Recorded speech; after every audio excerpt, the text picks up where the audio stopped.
আম্মু আম্মু, ভূমিকম্প ভূমিকম্প। চাল ডাল কি আছে প্যাক করে রাখো, আমি একটু ঘুমাই। ও আম্মু, ভূমিকম্প। কি? ভূমিকম্প কোথায়?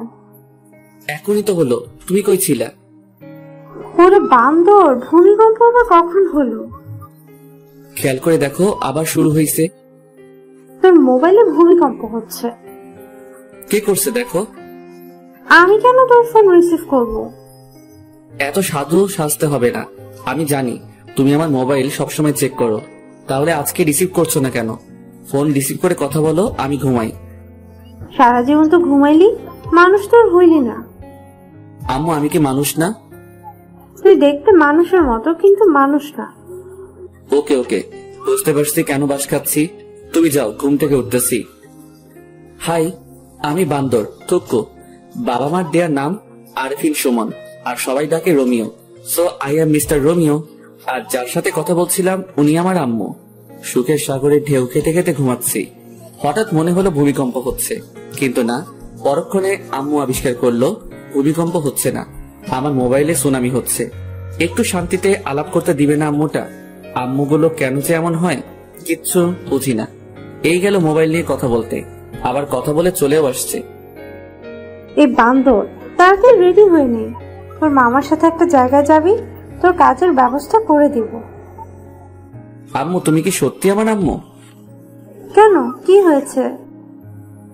তুমি যদি আমার আম্মু হতে তাহলে বলতে, বাবা উঠে ফ্রেশ হয়ে নি, একটা জায়গায় যেতে হবে, তাড়াতাড়ি করে নাস্তা করে নে। বান্দর পোলা, বকবক না করে তাড়াতাড়ি রেডি হয়ে নে। উঠতেছি উঠতেছি, যাও তুমি। হুম। নাস্তা শেষ করে মিস্টার কাজল মামার সাথে বের হলাম। দেখি না কি হয়, কি কাজের ব্যবস্থা করলে একটু দেখি।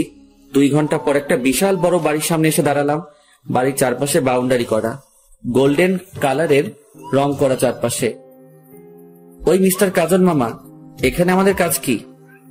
আমাদের না, শুধু তোর। আবার মানে? আমি কি করব এখানে? কাজ করবি। কিসের কাজ করব বলো? যেটা ঠিক করা হয় কথা বলে সেটা করবি। ঠিক করা মানে? আমি আগে থেকে বলে দিচ্ছি, আমি বাড়ির কেয়ারটেকারের কাজ করতে পারবো না বলে দিলাম। যদি রাজি থাকো তাহলে বাড়ির ভিতরে যাব, না হলে বাড়ির ভিতরে ঢুকবো না। তোর পাগল, চল ভেতরে যাই। আগে বলো তুমি রাজি কিনা। চল, আমি রাজি। আহ, কি সুন্দর বাড়ি। এমন যদি একটা শ্বশুর বাড়ি হতো তাহলে ঘর জামাই থাকতে আমি 2 পায়ে রাজি। বাড়ির সামনে দক্ষিণ পাশে সেই একটা বাগান, সব ধরনের ফুল আছে। মনে হয় যত ফুল জন্মায় বাংলার মাটিতে সব ফুলের গাছ এই বাড়িতে।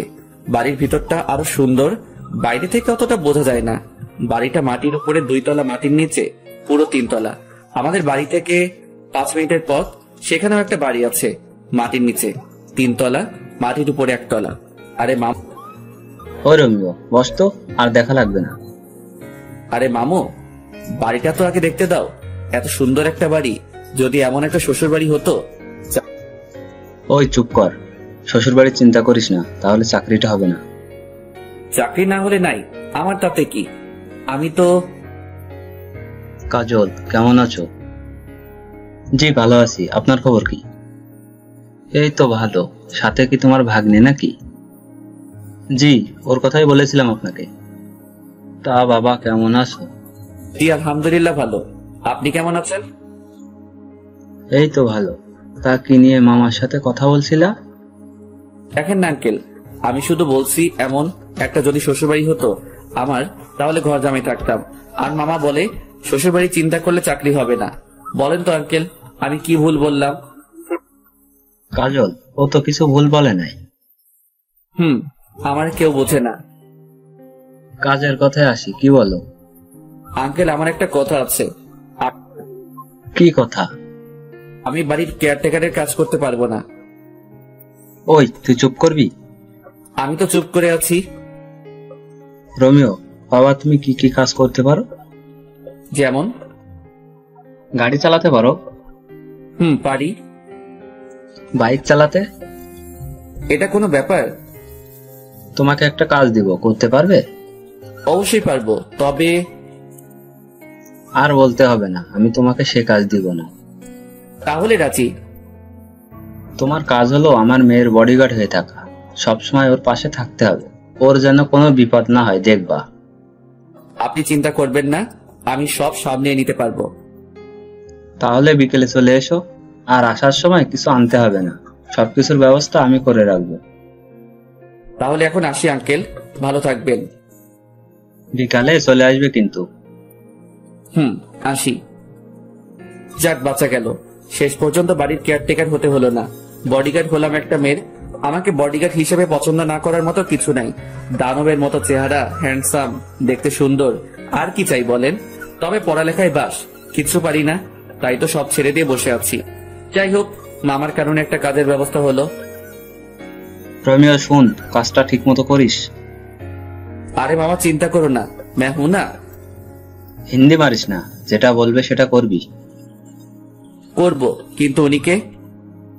অনেক বড় ব্যবসায়ী উনি, বেশিরভাগ সময় দেশের বাইরে থাকে, বলতে পারিস সব ব্যবসা দেশের বাইরে। তো এখানে কে কে থাকে? ওনার একমাত্র মেয়ে, ওনার বউ, ওনার ভাই, ভাইয়ের বউ, ছেলে মেয়েরা থাকে। ও চলো বাড়িতে যাই। বিকেলে কি তুমি আসবে আমার সাথে? না। ওকে চলো এবার। দুপুরে খেয়ে দিলাম ঘুম। 5টায় আম্মুর ডাকে ঘুম ভাঙলো। তারপর ফ্রেশ হয়ে 2 ঘন্টা পর আমার কর্মস্থলে পৌঁছালাম। বাড়িতে এসে কলিং বেল বাজাতে দরজা খুলে দিল একটা মহিলা। আসসালামু আলাইকুম আন্টি। ওয়ালাইকুম আসসালাম। তুমি মনে হয় রোমিও?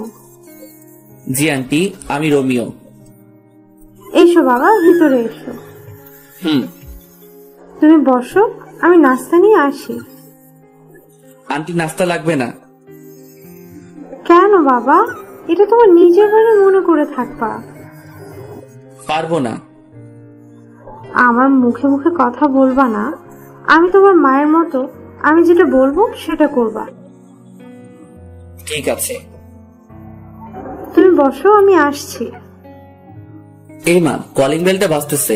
এতক্ষণ বাজলে কি অসুবিধা হতো? আন্টি দরজা খুলতো।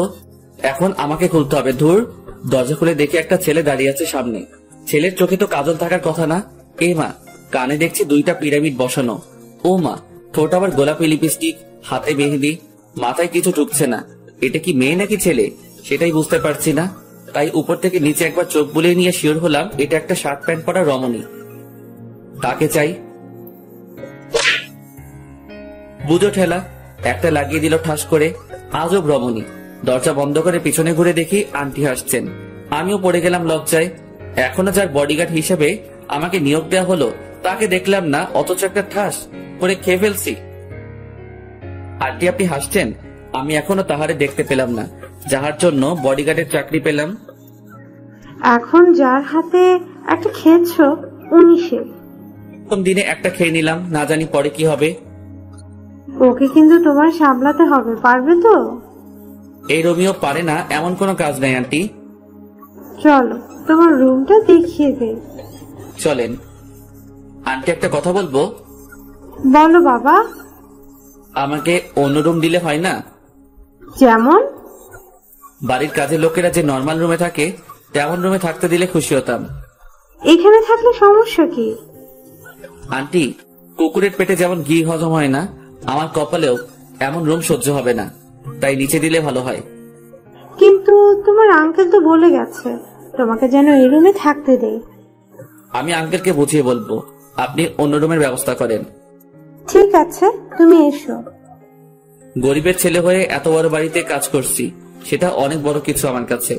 যে রুমে আমাকে থাকতে দিতে বলছে আঙ্কেল, সেই রুমে আমাদের পুরো পরিবার থাকতে পারবে। এত কিছু সহ্য হবে না। বেশি আরামে থাকতে গেলে পরে সবকিছু হারাম হয়ে যাবে। কথায় কথায় আন্টির থেকে নামটাও জেনে নিলাম, সালমা আক্তার জলি। আমাকে যার জন্য নিয়োগ করা হয়েছে তার নাম সালমা আক্তার জলি। অনেক রাগী বদমেজাজি একটা মেয়ে।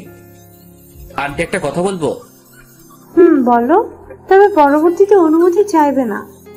আচ্ছা, ওনাকে উপরে দিলেন কেন? নিচে এত সুন্দর রুম থাকতে। ওর জন্য সব জায়গায় একটা করে রুম আছে, যেখানে ইচ্ছে সেখানে থাকে সে। ও, ঘোরাঘুরি করে বাড়িটা দেখতে দেখতে 10টা বেজে গেল। রুমে এসে বিছানায় শরীরটা এলিয়ে দিতেই ঘুম চলে আসলো। সেটা আর বেশিক্ষণ টিকলো না। আন্টি এসে খেতে ডাকলো। খাওয়ার কোনো ইচ্ছা ছিল না। আন্টির জোরাজোরিতে টেবিলে বসতে হলো। সবগুলো অপরিচিত মুখ আমার দিকে তাকিয়ে আছে। আন্টি সবার সাথে পরিচয় করিয়ে দিল। প্রায় 10 মিনিট হলো বসে আছি, এখনো কেউ খাওয়া শুরু করে নাই। সবাই ম্যাডামের জন্য অপেক্ষা করছে, তার আসার নাম নেই। আর এইদিকে এই কানন মেয়েটি আমার দিকে তাকিয়ে আছে, অস্বস্তি লাগছে। এই মাইয়া কি কোনোদিন ছেলে দেখে নাই? হা করে তাকিয়ে আছে। না আর না, কিছু একটা করতে হবে। এই যে হা করে আছেন কেন? মশা ঢুকবে। হা হা হা, রোমিও ভাই ঠিকই বলেছেন। রোমিও ভাই বলবেন না, ভাইটা বাদ দেন। আচ্ছা ঠিক আছে। আমাকে পচানো হচ্ছে তাই না? এখানে পচানোর কি আছে? যেটা সত্যি সেটা বললাম। কি সত্যি বলছেন? মশা ঢুকবে এটা কি সত্যি না? এখানে কি হচ্ছে? সবাই চুপ। সবাই চুপ করে আছে, কারণ জুলি ম্যাডাম আসছে। কাকে কি বলবে তার কোনো ঠিক নাই, তাই সবাই চুপচাপ বসে আছে। আর ওই মাইয়াটা আমার দিকে তাকিয়ে আছে।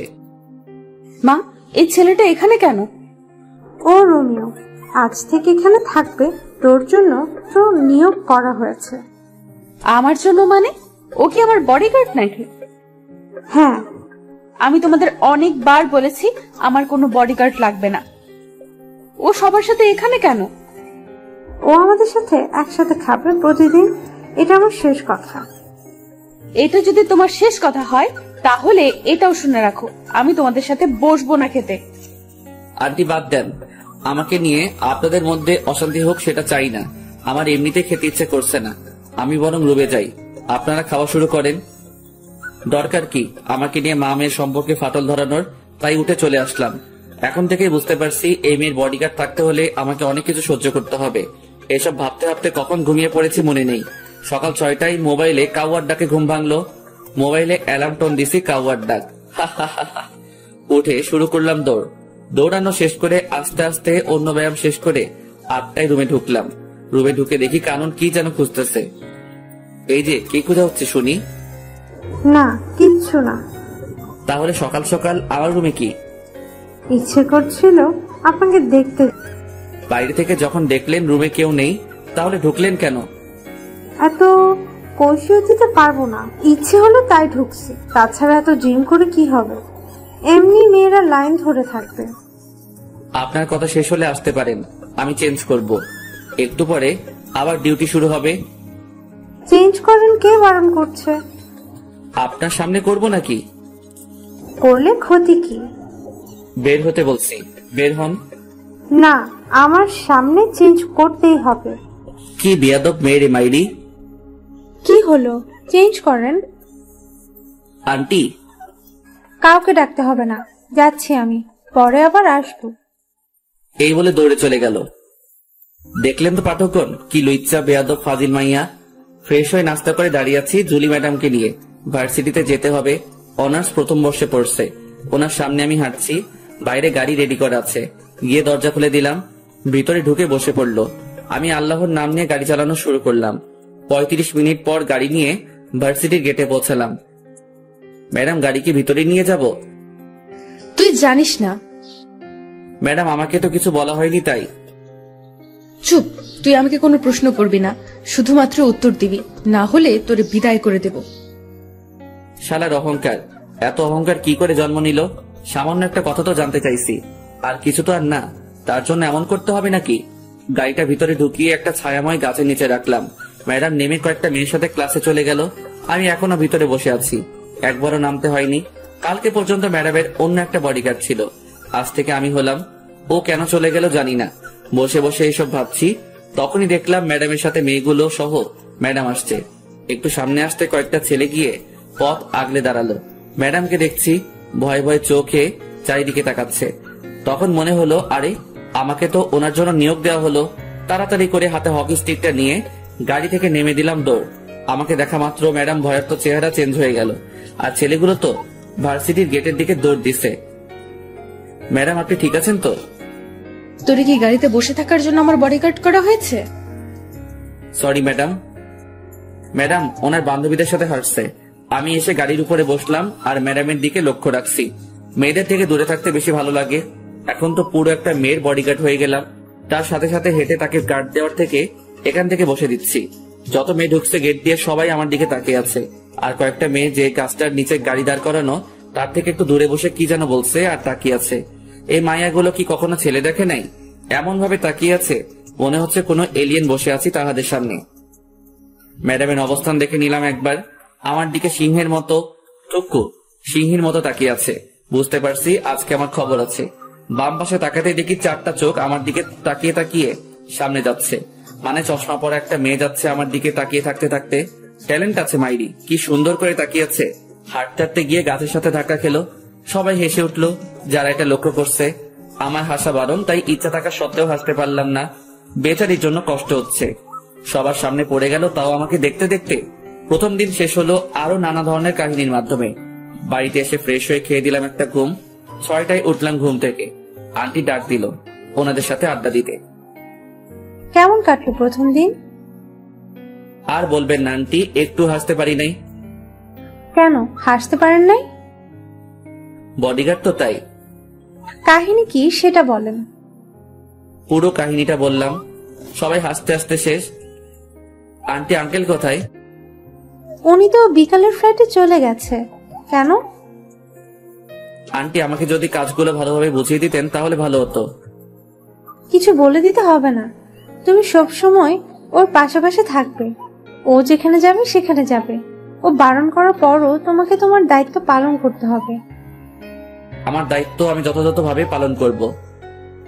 আমার মেয়েটার যেন কোনো ক্ষতি না হয়, তবে নিজের দিকেও খেয়াল রেখো। দোয়া করবেন আন্টি। কিছুক্ষণ আড্ডা দিয়ে বাইরে বের হলাম। নতুন এলাকা একটু রাতে ঘুরে দেখতে প্রায় 10টা বাজলো। বাড়িতে এসে কলিং বেল বাজানোর সাথে সাথে দরজা খুলে দিল কানন। কি মশাই, কোথায় ছিলেন? আপনাকে বলবো কেন? রমিও বাবা কি হলো, ভেতরে আসো।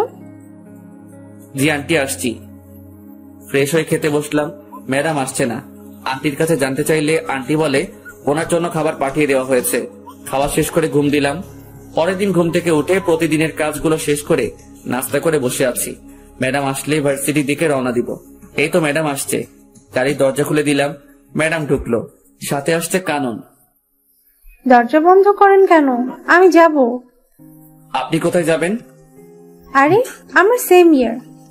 ও দরজা খুলে দেন। আপনি নিজে খুলে ঢুকেন। জুলিকে বলবো নাকি? খুলে দিচ্ছি তো।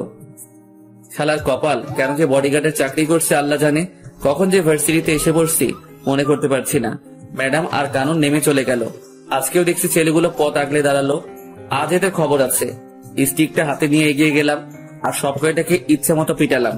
তারপর একটা গাড়ি এসে ওদেরকে নিয়ে গেল। ম্যাডাম আর কানন আর কালকের মেয়েগুলো সবাই ক্লাসে চলে যায় আর আমি প্রিন্সিপালের রুমের দিকে পা বাড়ালাম। 30 মিনিট কথা বলার পর স্যার রাজি হলো। কথা বলছিলাম ম্যাডামের জন্য। ওনার বডিগার্ড হলাম মাত্র 2 দিন হলো। এর মধ্যে 2বার বিপদের মুখে পড়লো, তাই আর কোনো রিস্ক নিতে চাইলাম না।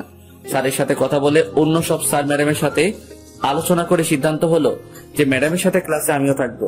পরদিন ম্যাডাম আর কানন ক্লাসে যাওয়ার পর আমি গাড়িটা একটা গাছের নিচে রেখে ক্লাসরুমে প্রবেশ করলাম। সবাই তাকিয়ে আছে। আমার জন্য একটা চেয়ার রাখা আছে, ওটাতে গিয়ে বসলাম। সবাই পিছনে তাকিয়ে আছে। নিজেকে একটা এলিয়েন মনে হচ্ছে।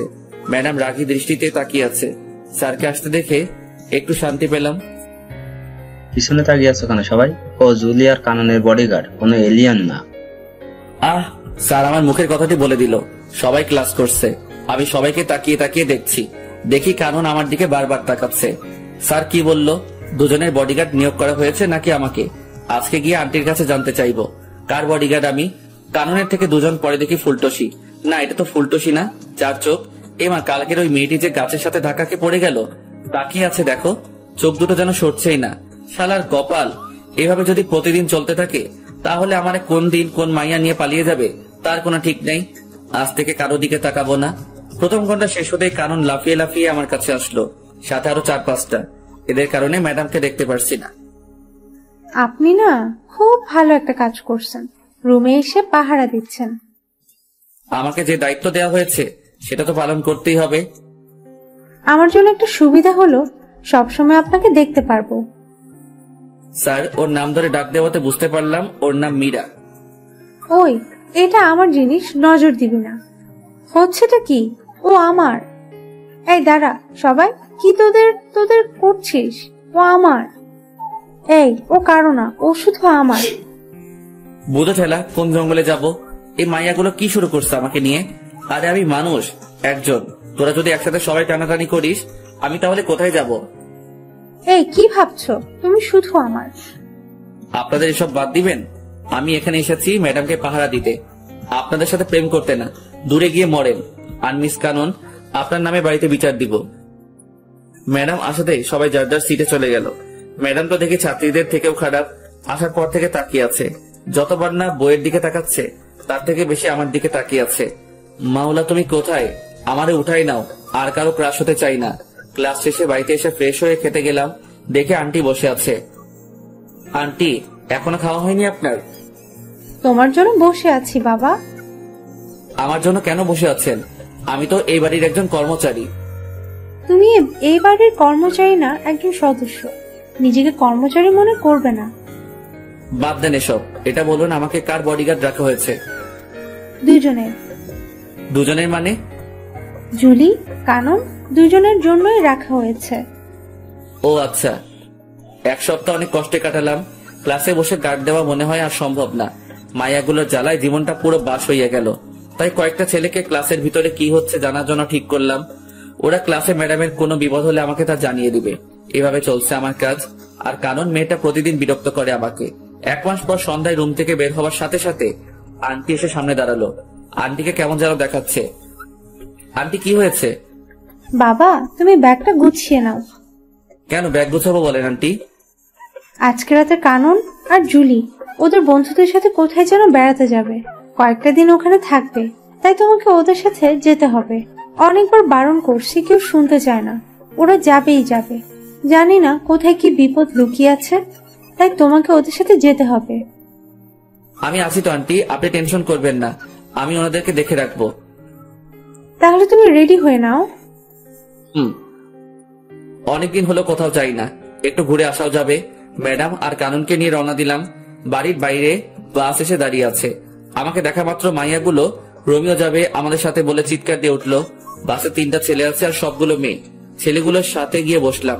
কিছুক্ষণ গল্প করে ঘুমিয়ে পড়লাম। পুরো বাসে সবাই ঘুমাচ্ছে। সকালে চোখ করে দেখে অপরূপ এক দৃশ্য। অসাধারণ একটা জায়গায় এসে পড়ছি। সকালে সূর্যের আলো মুখে এসে পড়ছে। এখনো কেউ উঠে নাই, সবাই ঘুমাচ্ছে। অসাধারণ দৃশ্যটা দেখে আর বাসে বসে থাকতে পারলাম না, তাই দরজা খুলে নিচে নেমে পড়লাম। জায়গাটা অনেক সুন্দর। চারপাশটা ঘুরে ঘুরে দেখলাম। ঘুরতে ঘুরতে যখন লেকের পাড়ে এসে বসেছি তখনই মনে পড়লো এটা তো মহামায়া লেক। আমাদের বাড়ি থেকে 1 ঘন্টা লাগে গাড়ি নিয়ে আসতে। একটা বোট ভাড়া করে ঝর্ণা দেখতে গেলাম লেকের পূর্ব পাড়ে। প্রায় 3 ঘন্টা বোর্ডে করে ঝর্ণায় পৌঁছালাম। তার সিঁড়ি বেয়ে উপরে উঠলাম। তারপর সেখান থেকে লাফ দিলাম লেকের পানিতে। কিছুক্ষণ সাঁতার কেটে আবার বোর্ডে উঠলাম। 11:30 আগের জায়গায় দাঁড়ালো। আমি নেমে ওর ভাড়া দিয়ে বাসের দিকে রওনা দিলাম। সবাই বাইরে বসে আছে বাসের সামনে। ছেলে 3টা বাসের উপরে। আমি আস্তে আস্তে এগুচ্ছি আর ম্যাডাম আমাকে দেখে রাগী চোখে তাকিয়ে আছে। আর সবাই এসে আমাকে ঘিরে ধরলো। এই, তুই কোথায় গেছিলি? এখন কয়টা বাজে খবর আছে? ম্যাডাম, এটা আমার এলাকার মধ্যেই পড়ে। আমি এখানে আগে আরো এসেছি, তাই একটু ঘুরতে গিয়েছিলাম। কোথায় গিয়েছিলি যে ভিজে আসছিস? ঝর্ণায় গিয়েছি, লেগে সাঁতার কাটছি। ঝর্ণাও আছে এখানে? অসাধারণ একটা জায়গা ম্যাডাম এটা। সারাদিন অনেক ঘোরাঘুরি করলাম। সবাই অনেক আনন্দ করলো। আমার খবর করে ছাড়লো মাইয়াগুলো। একটা এদিকে টানে আর একটা ওইদিকে টানে। শুধু সেলফি আর সেলফি। এই বলে সেলফি তুলবো, ও বলে সেলফি তুলবো। আমার জীবনটা শেষ করে দিবে এই মাইয়াগুলো। দুপুরে আমার পরিচিত একটা হোটেল থেকে খাবার এনে দুপুরে খেলাম সবাই মিলে। একটা জিনিস খারাপ লাগলো, সবাই অসাধারণ কাপড় পরে এসেছে আর ম্যাডাম জিন্স আর শার্ট পরে এসেছে, তাই খারাপ লাগলো। সন্ধ্যায় সবাই তাঁবু কাটানোর জন্য আলোচনা করছে। ম্যাডাম, এখানে রাতে থাকা যাবে না, ফিরে যেতে হবে। কেন, কি হয়েছে? এই জায়গাটা দিনে যতটা সুন্দর রাতে ততটা ভয়ঙ্কর। আমরা এত মানুষ, কোনো কিছু হবে না। আপনাদের যদি থাকতে মন চায় তাহলে আপনারা থাকতে পারেন, আমি থাকবো না। তুই এখানে থাকবি, কোথাও যেতে পারবি না। এখানে থাকা সম্ভব না, আমি থাকবো না, ব্যাস। কোথায় যাবি? আমি আমার বাড়িতে চলে যাব। তুই আমার বডিগার্ড, আমি যা বলবো তাই করবি। আমি এক্ষুনি আন্টির সাথে কথা বলবো, আন্টি যা বলবে তা করব। Hello aunty. কি হয়েছে বাবা? আন্টি, এখানে থাকার কোনো জায়গা নেই।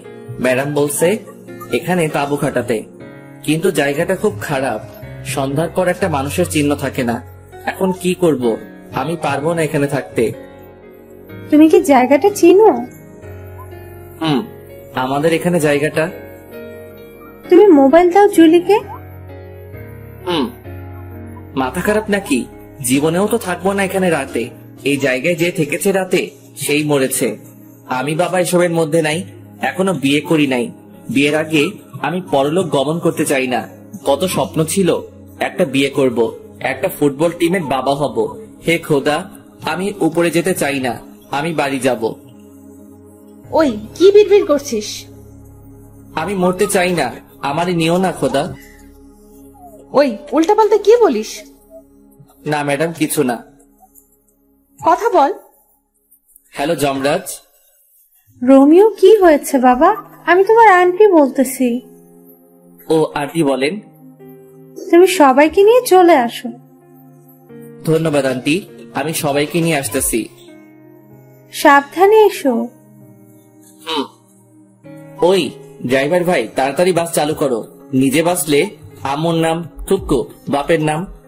অবশেষে বাড়িতে এসে ঢুকলাম। সবাই বসে আছে। আন্টি প্রশ্নের উপর প্রশ্ন করছে, প্রশ্নের ভিতরে প্রশ্ন, প্রশ্নের বাইরে প্রশ্ন করেই যাচ্ছে।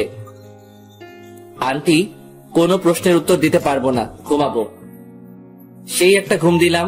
সকালে উঠে প্রতিদিনের কাজ শেষ করে বাড়িতে আসার সাথে সাথে আন্টি আবার শুরু করলো। রোমিও বাবা, ওখানে কি হয়েছে? কিছু হয়নি আন্টি। তাহলে ফিরে আসলে কেন? আন্টি, জায়গাটা ভয়ঙ্কর। রাতে যে সেখানে থাকতে চাইছে, পরদিন তাকে আর পাওয়া যায়নি। দিনে জায়গাটা যতটা সুন্দর, রাতে ততটা ভয়ঙ্কর। এত জলদি ভয়ঙ্কর হয়? তাহলে তুমি যে পানিতে সাঁতার কাটলে কেন? আবার কোথায় ঝর্ণা ছিল সেখানেও গিয়েছো? আমার অবস্থা খারাপ হয়ে গিয়েছিল পানিতে নামার পর। কেন? ওই লেকের পানিতে যারা সাঁতার কাটতে নামছে তাদের অনেককে আর পাওয়া যায়নি। পানির নিচে তলিয়ে গেছে। কয়েকদিন পর পর লাশগুলো ভেসে উঠত, কিন্তু মানুষগুলোকে ডুবুরিরাও খুঁজে পায়নি। তাহলে তুই নামতে গেলি কেন ওই লেকের পানিতে? লোভ সামলাতে পারি নাই সাঁতার কাটার, তাই নেমে পড়েছিলাম। ও ছিল বলে আজকে তোরা সবাই বেঁচে গেলি, না হলে তো আর খুঁজেই পেতাম না তোদের। ম্যাডাম, গাড়ি বের করবো? ভার্সিটিতে যাবেন? না, আজকে কোথাও যাবে না কেউ। ঠিক আছে আন্টি। 2 দিন পর সকালে ব্যায়াম করে রুমে ঢুকে দেখি কারণ বসে আছে। এই মাইয়া এখানে কেন? কি চাই আপনার? তোমাকে চাই রোমিও। আমি আমার কারো হতে পারবো না। তোমাকেই যে আমার হতে হবে। মাথা খারাপ করবেন না, জানতো। রিলেশন শুরু হওয়ার আগে জান বলে ডাকছো? এত বেশি বুঝেন কেন? আপনাকে যেতে বলছে এখান থেকে। আমি যাব না। কি করবা? বাইরে যাবেন নাকি আপনার আম্মুকে ডাকবো? ডাকো। আপনার আম্মুকে কি বলে ডাকবো বলেন তো? আমি তো জানি না। জানো না কেন? বিয়ে করি নাই তো, তাই সম্পর্কের প্যাচগুলো বুঝি না। বিয়ে করে ফেলো। বিয়ের কথা পরে আসবে, আগে বলেন আপনার আম্মুকে কি বলে ডাকবো? শাশুড়ি মা বলে ডাকবে। তাহলে ডাকি। শাশুড়ি মা। আরে আরে, কি করো? আন্টি বলে ডাকবা। এবার বাইরে যান, আমি ফ্রেশ হব। ভার্সিটি যাবেন না? যাবো তো। তাহলে গিয়ে রেডি হয়ে নিন, আমিও রেডি হয়ে নেই। আমি এখানে থাকবো। আরে, আপনি যাবেন নাকি আন্টিকে ডাকবো? ডাকো, দেখি পারো কিনা। আন্টি। কেউ সাড়া দেয় নাই তো। না। দিবেও না। কেন? সবাই তো উপরে। কি হয়েছে রোমিও? আন্টি ওনাকে নিয়ে যান, আমাকে রেডি হতে দিচ্ছে না। সব সময় এমন করে, ওনার নির্যাতন সহ্য করতে পারছি না। ওই কানন, বের হও বলছি। দেখে নিব তোমারে। আন্টি, উনি যদি আমার কোনো ফাইজলামি করে তাহলে কিন্তু আমি ওনার বডিগার্ড থাকতে পারবো না। ও যদি আবার এমন করে তাহলে ওর পড়ালেখা বন্ধ করে দিব। আন্টি এত কিছু করতে হবে না, আমি দেখবো। হুম। নাস্তা শেষ করে গাড়ির দরজা খুলে দিয়ে বসে আছি। ম্যাডাম আর কানন আসলে ভার্সিটির পথে রওনা দিব। প্রায় 10 মিনিট পর আসলো দুজনে। ম্যাডাম পিছনে উঠে বসে পড়লো, আর কানন ফৈন্নিটা আমার সাথে সামনে বসছে। আপনি এখানে কেন? পিছনে যান। যাব না, কি করবা? কি করব মানে? আমার ম্যাডাম বসছে পিছনে, আর আপনার সাহস কি করে হয় আমার সাথে বসার? ওই চুপচাপ গাড়ি চালাও, বেশি কথা বলবা না। আজ থেকে আমি এইখানে বসবো। তাহলে আমি গাড়ি চালাবো না, ড্রাইভার গাড়ি চালাবে, আর আমি আপনি যে সিটে বসছেন ওইটাতে বসবো। তোমার ভাব বেশি, তাই না? এত সুন্দরী একটা মেয়ে পাশে বসলে ছেলেরা হিরো হয়ে যায়, আর তুমি ভাব দেখাচ্ছ। আপনি সুন্দর? কে বলছে? আপনাকে মনে হয় কোনো অন্ধ ব্যক্তি সুন্দর বলছে। এই বান্দর পোলা, কথা ঠিক করে বলো। যাক, বাচ্চা গেল। পিছনের সিটে গিয়ে বসছে। পিছনে তাকিয়ে দেখি ম্যাডাম হাসতে হাসতে সিটে শুয়ে পড়ছে। আমি গাড়িটা স্টার্ট করলাম। জানি কানন আমাকে ভালোবাসতে শুরু করছে। যে সম্পর্কের ভবিষ্যৎ নেই, সেই সম্পর্কের কোনো মূল্য নেই আমার কাছে। তাই বাদ সবকিছু। ক্লাসরুমে গিয়ে বসছি আমার সিটে, যেটা আমার জন্য রাখা হয়েছে। ঠিক তখনই গুলু চার চোখটা এসে শুরু করলো। এই, তুমি অন্য মেয়েদের দিকে তাকাও কেন? শুধু আমার দিকে তাকিয়ে থাকবে। জানো, তোমাকে দেখার জন্য প্রতিদিন আমি অপেক্ষা করি। প্রথম যেদিন তোমাকে দেখছি সেদিন তো গাছের সাথে ধাক্কাও খেলাম। জানো, প্রথমে একটু ব্যথা লাগলো, যখন দেখলাম সবাই হাসছে, তুমি হাসছো না, তখন আমার সব ব্যথা কোথায় যেন চলে গেল। এই, হা করে আছো কেন? তারপর কি হলো? তারপর আর কিছু নাই। তুমি শুধু আমার। তোমার জন্য আমি সারা জীবন অপেক্ষা করতে পারবো রোমিও। আমিও অপেক্ষা করতে পারবো, শুধু তুই না। আমি তোমার জন্য মরতেও রাজি রোমিও। শালার কপাল, এই মাইয়াগুলো আমারে জ্বালিয়ে মারবে দেখছি। দুই একজনের নাম জানি, আর কারো নামটাও জানি না। সবাই প্রপোজ করতেছে, শুধু ম্যাডাম ছাড়া। ওই সবাই দূরে গিয়ে মর। ও আমার বডিগার্ড। বডিগার্ড মানে বুঝিস তো, ও আমার পুরো বডি সুরক্ষিত রাখবে, তাই ও শুধুই আমার। শুরু হলো আমারে নিয়ে টানাটানি। কোথায় যাব আমি? ইয়া মাবুদ, এই মাইয়াগুলোর বিয়ে হয় না কেন? কানা বোবা যে কারোর সাথে ওদের বিয়ে দিয়ে দাও, তবুও আমার মুক্তি দাও খোদা। এই ভাই, আপনাদের ক্লাসের মাইয়াগুলো এত লুইচ্ছা কেন? সবাই একটা ছেলের পিছনে পড়ে আছে, কিছু বলতে পারছেন না আপনারা? আমি চলে যাচ্ছি, আপনারা সামলান এদেরকে। বাপরে বাপ, অসহ্য। ক্লাস থেকে বের হয়ে গাড়িতে বসলাম। এটা সেটা করে সময় কাটিয়ে দিলাম। ক্লাস শেষে বাড়িতে আসলাম। আঙ্কেল এসেছে, যাক একটু বসে কথা বলা যাবে। কেমন আছো রোমিও? জি স্যার, ভালো। স্যার বলবা না, আঙ্কেল বলবা। আমি আপনার এখানে কাজ করি, আপনি আমার স্যার। তুমি আমার ছেলের মতো, তুমি আঙ্কেল বলে ডাকবে। আচ্ছা ঠিক আছে। আপনি কেমন আছেন বলেন? এই তো আলহামদুলিল্লাহ। তোমার সময় কেমন কাটছে? প্যারাময় জীবন কাটাচ্ছি। কিছু বললা? না আঙ্কেল, কিছু বলি নাই। যাও ফ্রেশ হয়ে এসো, একসাথে খাবো। ফ্রেশ হয়ে খেতে গেলাম। সবাই বসে আছে, একটা চেয়ার খালি আছে, তাও ম্যাডামের পাশে। না, ওটাতে বসা যাবে না, এমনিতেই রেগে আছে আমাকে এখানে দেখে। আবার যদি পাশে বসি তাহলে তো খবর আছে। রোমিও, দাঁড়িয়ে আছো কেন? বসো। আরে রোমিও ভাই বসো, আমরা সবাই বসে আছি তো। না, আমি এখানে ঠিক আছি। রোমিও বসবে কি করে? জুলি তো একটাই বসছে, আরেকটাতে পা দিয়ে আছে। আন্টি, আমি এখানে ঠিক আছি তো? না, কিছু ঠিক নেই, তুমি এখানে বসবে। জুলি, পা নামিয়ে বসো। আন্টি, আমি এখানে বসবো না। তাছাড়া আমি একজন কর্মচারী, আমাকে মালিকদের সাথে বসে খাওয়া মানায় না। আমি আমার রুমে খাবো। বেশি কথা বলবা না, যেটা বলছি সেটা করো। জুলির পাশে বসো। আর শোনো, তুমি এ বাড়ির কর্মচারী না, আর যেন না শুনি এমন কথা। যাক, পা নামালো। রোমিও, আমি আবার চলে যাব এখন। জুলির খেয়াল রেখো। আঙ্কেল আমি আছি তো, আমি সব সামনে নিব। তুমি আসো বলে তো এখন আমি নিশ্চিন্ত। খাওয়া শেষ করা পর্যন্ত রাক্ষসীর মতো তাকিয়েছিল, মনে হচ্ছে আমাকে একা পেলে মশলা না মাখিয়ে খেয়ে ফেলবে। ম্যাডামের তাকানো দেখে বুঝতে পারছি আমার কপালে খারাপই আছে। খেয়ে সোজা বিছানায় দিলাম লম্বা করে ছোট একটা ঘুম। কতক্ষণ ঘুমাইছি জানি না। ঠান্ডা ঠান্ডা লাগছে কেন? ছাদ ফুটো হয়ে গেল নাকি? তাকিয়ে দেখি ম্যাডাম। না ম্যাডাম আমার রুমে কেন আসবে? স্বপ্ন দেখছি না তো? চিমটি কেটে দেখি, না না এটা স্বপ্ন না, সত্যি। রাগী দৃষ্টিতে তাকিয়ে আছে, চোখ দিয়ে আগুনের ফুলকি বের হচ্ছে। হাতে বালতি কেন? তাহলে কি ম্যাডাম পানি ঢেলে দিল আমার গায়ে? কিন্তু কেন এমনটা করলো? আবুলের মতো তাকিয়ে আছিস কেন? কি করব ম্যাডাম? আমি শপিং করতে যাব। তো আমি কি করব? কি করবি মানে? তোরে কেন রাখা হয়েছে জানিস না? সরি ম্যাডাম, আমি ফ্রেশ হয়ে আসছি, 2 মিনিট সময় দেন। 2 মিনিট থেকে 1 সেকেন্ড লেট করলে দেখবি তোরে কি করি। শালার কি কপাল, ঘুমানোর অপরাধেও থাপ্পড় খাচ্ছি। তাড়াতাড়ি করে ফ্রেশ হয়ে এসে রেডি হলাম। রুম থেকে বের হয়ে দেখি ম্যাডাম সোফায় বসে আছে। ম্যাডাম চলুন। 12 সেকেন্ড লেট করে এসেছিস। Sorry madam. 12 সেকেন্ড লেট করায় 12টা থাপ্পড় খেতে হলো। হয়তো দুপুরে ওনার পাশে বসে খেয়েছি বলে ভালো শাস্তি দিচ্ছে।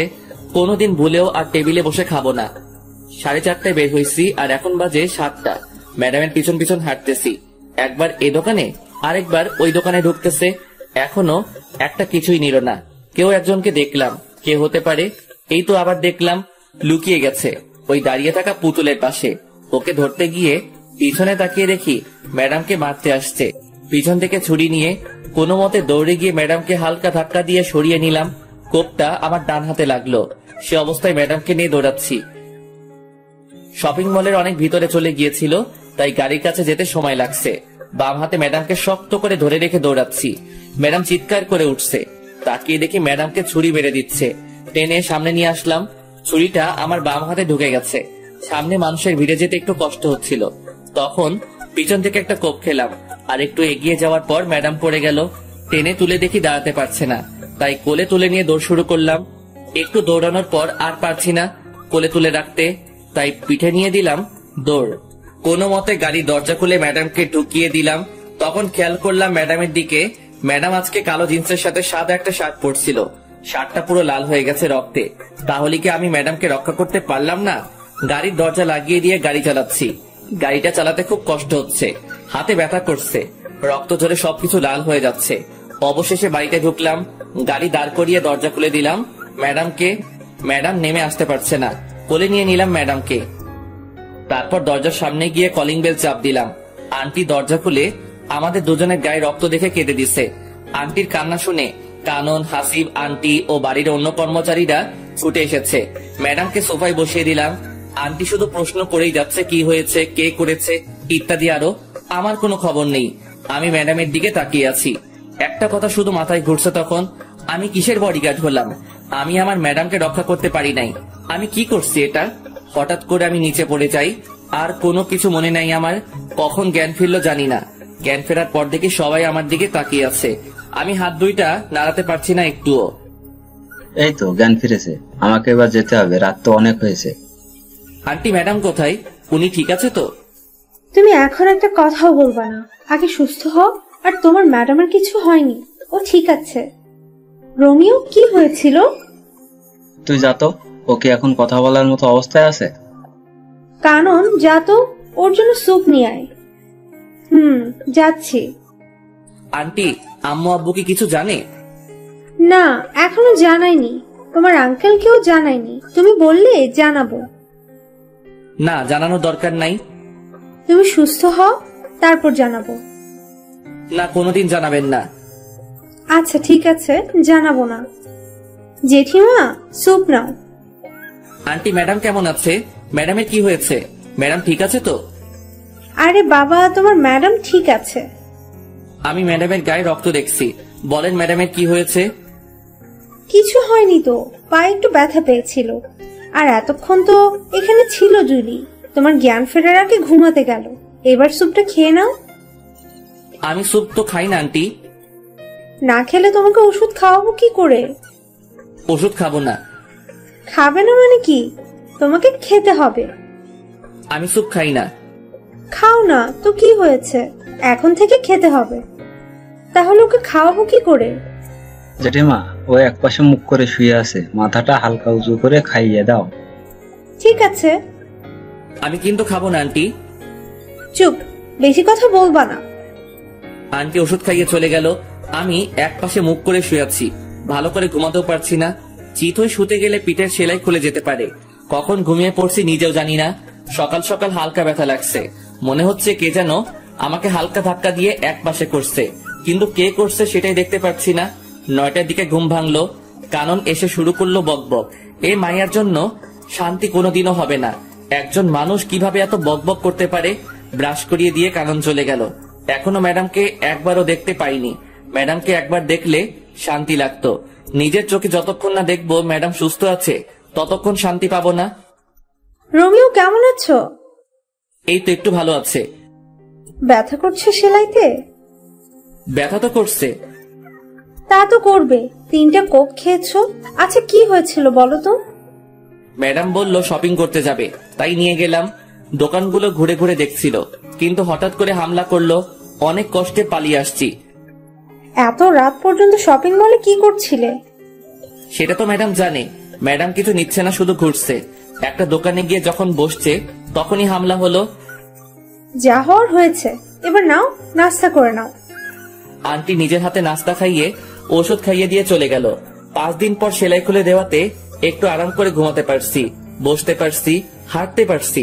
তবে রুমের বাইরে যেতে দেয় না, কেউ না কেউ এসে বাধা দিয়েই দিবে। তবে এখনো ম্যাডামকে দেখতে পারলাম না। ম্যাডাম কোথায়, কি করছে কিছু জানি না। 18 দিন পর সুস্থ হলাম। সকালে ঘুম থেকে উঠে আস্তে করে দৌড়াচ্ছি, জিম করছি। অনেক কষ্ট হচ্ছে সব করতে, কিন্তু কি করব? এই 18 দিনে জোর করে খাইয়ে খাইয়ে আমার পেট বড় করে দিছে। এত বড় পেট দেখতে খুব খারাপ লাগছে। বাড়িতে এসে ঢুকলাম মাত্র, সাথে সাথে শুরু হলো আন্টির ঝাড়ি। রোমিও, তুমি অসুস্থ শরীর নিয়ে কোথায় গিয়েছিলে? আন্টি একটু দৌড়াতে গিয়েছি, আর আমি এখন পুরো সুস্থ আছি। আজ থেকে আমি আবার আমার কাজ করব। তুমি কোথাও যাবে না, আরো কিছুদিন যাক। না আন্টি, আমি আমার কাজ করব আজ থেকে। আমি পুরো সুস্থ।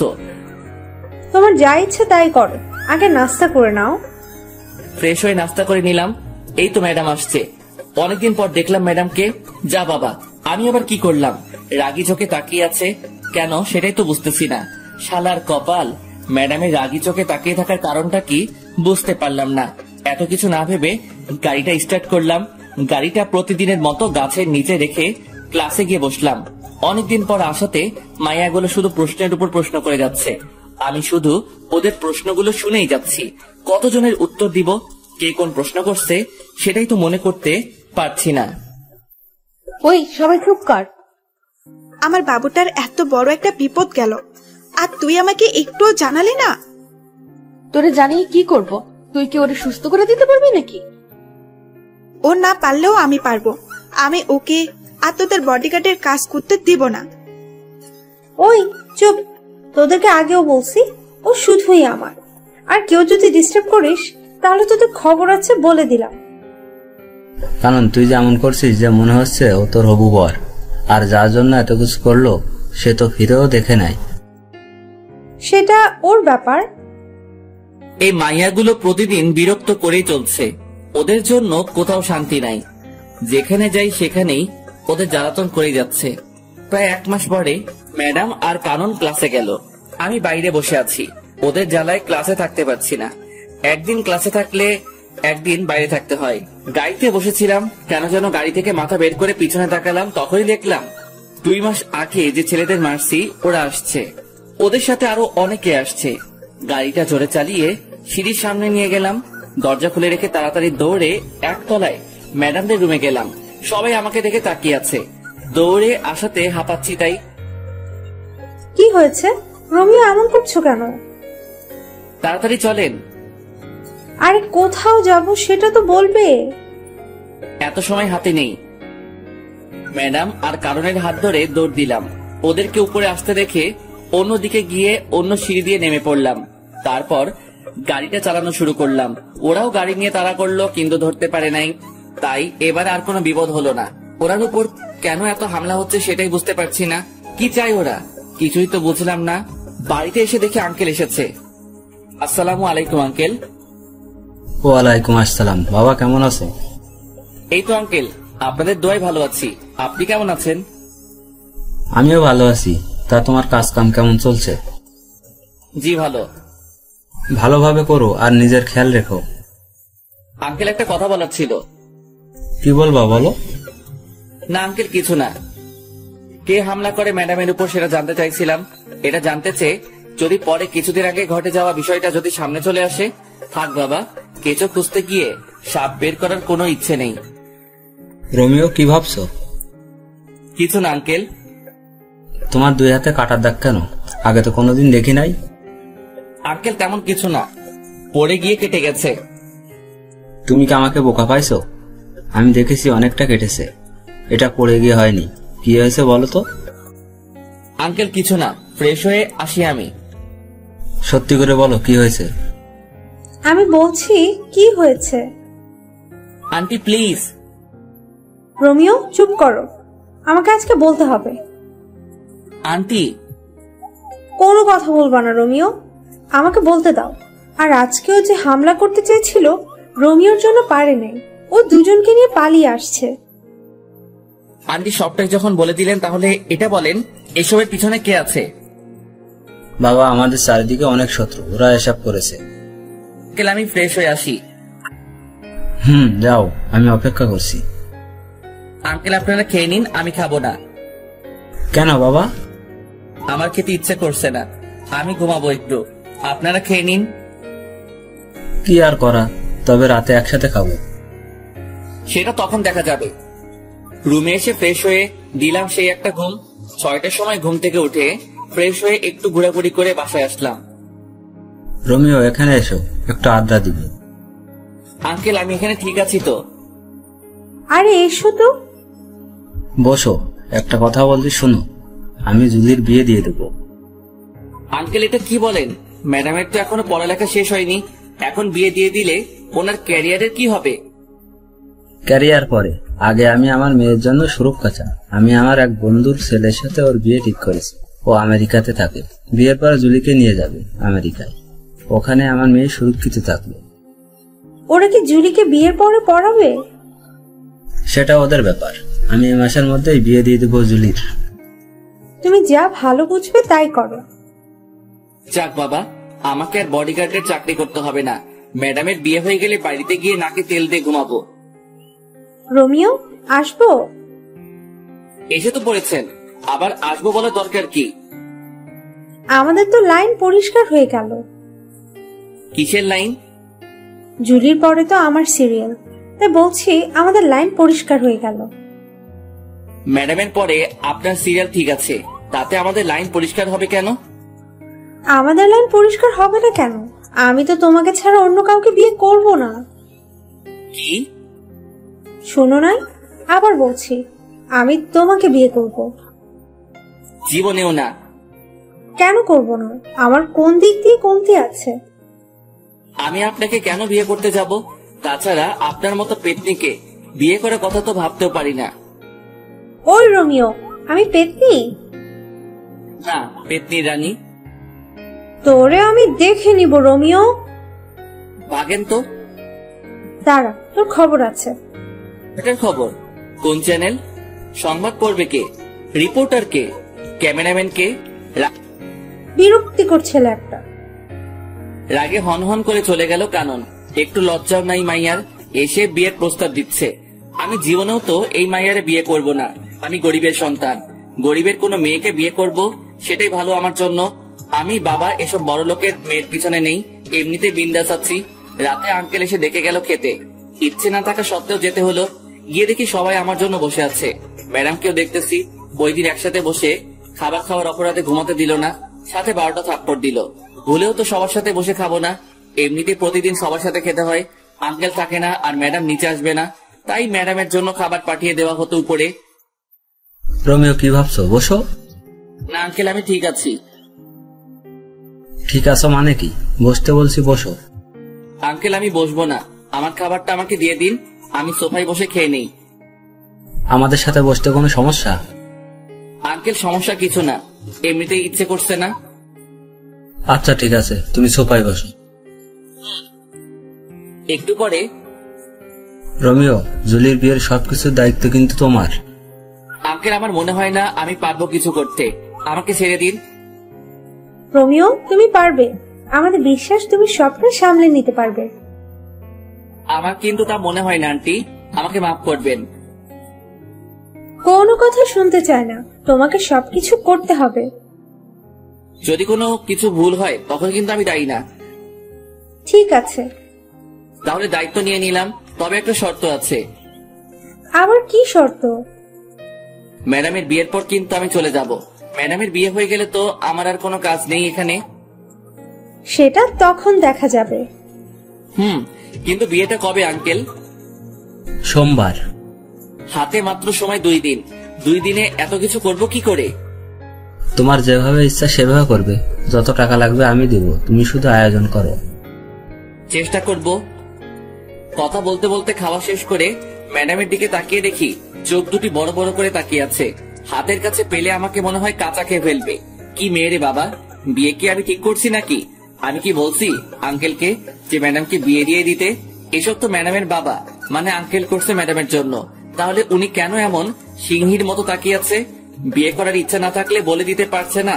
ওইদিকে তাকিয়ে দেখি কানন চোখ দাঁত কেলাচ্ছে। এই মাইয়ার কোনো কিছুই মাথায় ঢুকে না, বড়ই আজীব এক জন্তু। যতটুকু পেরেছি ততটুকু করছি, এর বাইরে কিছু করা সম্ভব না। এত কম সময়ের মধ্যে যে এত কিছু করতে পেরেছি সেটাই বা কম কিসের? যাক, আর বডিগার্ডের কাজ করতে হবে না। আজকে গায়ে হলুদ, কালকে ম্যাডামের বিয়ে। কি আনন্দ আকাশে বাতাসে। আর পারি না, ম্যাডামকে হলুদ লাগাতে ব্যস্ত সবাই, আর আমি আমার কাজ নিয়ে আছি। কিছুক্ষণ পর কানন সহ একদল রমণী আমার দিকে সারের মতো তেড়ে আসছে। প্রথমে মনে হলো এমনি হলুদ ছোঁয়াছুঁই করার জন্য দৌড়াচ্ছে, পরক্ষণে খেয়াল করে দেখলাম রমণীদের নজর খারাপ, সবার নজর আমার উপর। তার মানে ওরা আমাকে হলুদ লাগাতে আসছে। দৌড়া রোমিও দৌড়া। দৌড়াতে দৌড়াতে গিয়ে খাটের নিচে লুকালাম, তবু বাঁচতে পারলাম না। আন্টি আমাকে লুকাতে দেখে গিয়েছে। কানন জানতে চাওয়ার সাথে সাথে বলে দিছে। হলুদের অনুষ্ঠান শেষ হয়ে যাওয়ার পর গিয়ে শুয়ে পড়লাম। আজকে থেকে কালকে কাজের চাপটা একটু বেশি, একটু না অনেক বেশি থাকবে। ঘুম থেকে উঠে ফ্রেশ হয়ে নাস্তা করে কাজের তদারকি শুরু করতে হলো। এদিকে কাজের তদারকি করছি, আবার ম্যাডামের বডিগার্ডের কাজও করছি। বলা যায় না কখন কে অ্যাটাক করতে পারে। দেখতে দেখতে 2টা বাজলো। বর আসার কোনো খবরই নেই। আঙ্কেল ফোন দিয়ে যাচ্ছে 2টার পর থেকে, কিন্তু কেউ ফোন তুলছে না। অবশেষে বিকাল 4টায় ফোন তুলে জানায় যার সাথে বিয়ে হওয়ার কথা সে 2 বছর আগে বিয়ে করে ফেলছে। আঙ্কেল অনেকক্ষণ কি নিয়ে যেন ভাবলো। প্রায় 15 মিনিট পর এসে আমাকে ডেকে রুমে নিয়ে গেল। রোমিও, তুমি বাবা আমার মেয়েটাকে বিয়ে করো। কিভাবে সম্ভব আঙ্কেল?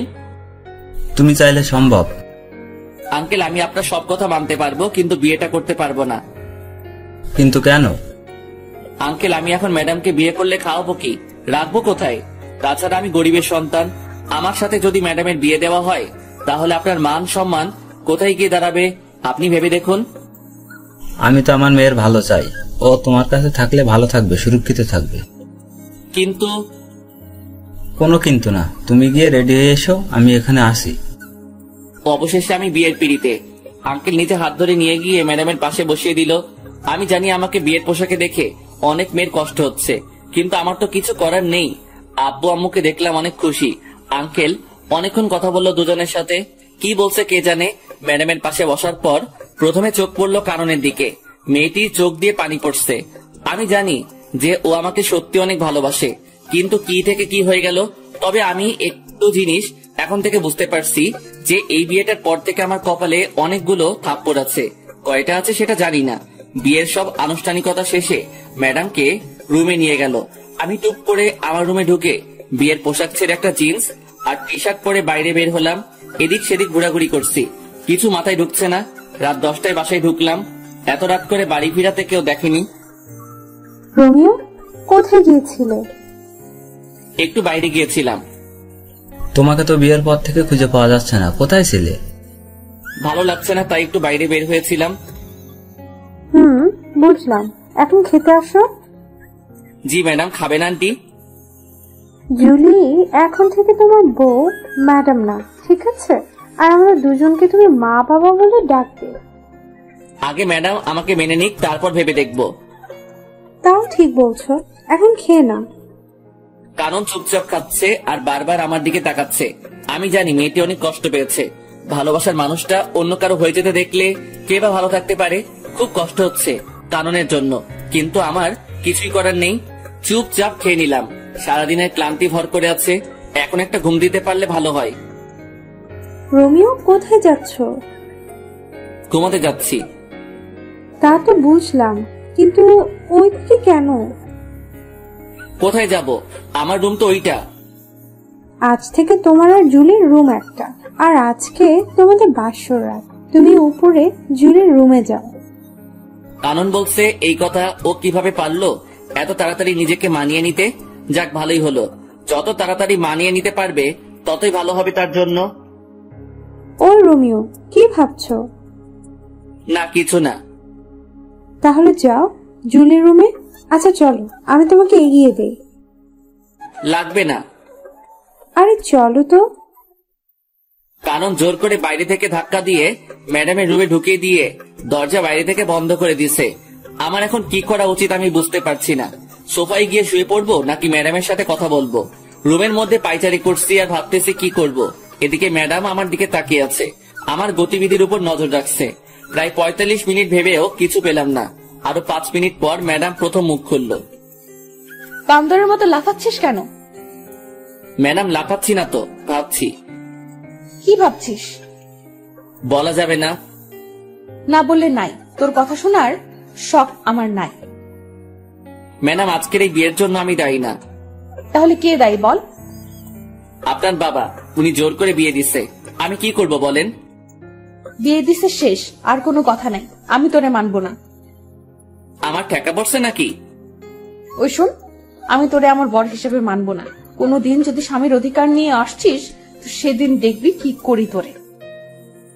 আমি এখন একটু ঘুমাবো, আসি। ওইদিকে কই যাস? আমার রুমে ঘুমাবো। কাননের রুমে যাবি না বলে দিলাম। ম্যাডাম, এখানে কাননের কথা আসছে কেন? তোর তো আবার ওর সাথে ভাব বেশি। এখন যদি ওর কাছে চলে যাস? তাতে আপনার কি? বেশি কথা বলবি না। যা, কোথায় যাবি? আমার ঘুম পাচ্ছে। কত বড় ফাজিল মাইয়া, নিজে তো বাসর ঘরে জায়গা দেয় নাই, আবার কারণের কথা বলছে। আমি লুইচ্চা, বদমাইশ, ইতর, চরিত্রহীন হতে পারি, তাই বলে অন্যের দিকে নজর দিব কেন? ঘরে বউ থাকতে ইস, দেখতে বউ বলে মনে হচ্ছে না, মনে হচ্ছে কোনো পরী বসে আছে বিছানায়। আচ্ছা, পরীদের তো ডানা থাকে, আমার বউয়ের কি ডানা ছিল? যদি ডানা থাকতো তাহলে তো দেখতাম। আজ প্রথম ম্যাডামকে শাড়ি পরা অবস্থায় দেখছি। অন্য মেয়েরা তো শখ করে হলেও শাড়ি পরে, কিন্তু উনি কখনো পরে নাই। কখন ঘুমিয়ে পড়ছে নিজেই জানি না। সকালে দুলাভাই দুলাভাই দুলাভাই চিৎকারে ঘুমের কয়টা বাজলো খবর নেই। কে এই রমণী সকাল সকাল দুলাভাই দুলাভাই করে দরজা ধাক্কাচ্ছে? গুড মর্নিং দুলা ভাই। শুধু তাকিয়ে আছি। এই মাইয়ার এমন আচরণ দেখে তো আমি পুরাই টাসকি। দুলা ভাই, কি দেখছেন? আপুকে দেখেন না কালকে? না, দেখি নাই আপুকে। আমি তো নিজে নিয়ে গেলাম আপনাকে আপুর রুমে, বাসর ঘরে। তো কি হয়েছে? কি হয়েছে মানে? কালকে কি আপনি আপুর সাথে বাসর করেন নাই? কে বলছে করি নাই? করছি তো। তাহলে আপনি এখানে কেন? আপনার আপু বলছে সকাল 10টায় উঠবে। আমি যদি ওখানে থাকি তাহলে আপনি ডিস্টার্ব করলে ঘুমাতে পারবে না, তাই আমারে সকাল সকাল এখানে পাঠিয়ে দিল।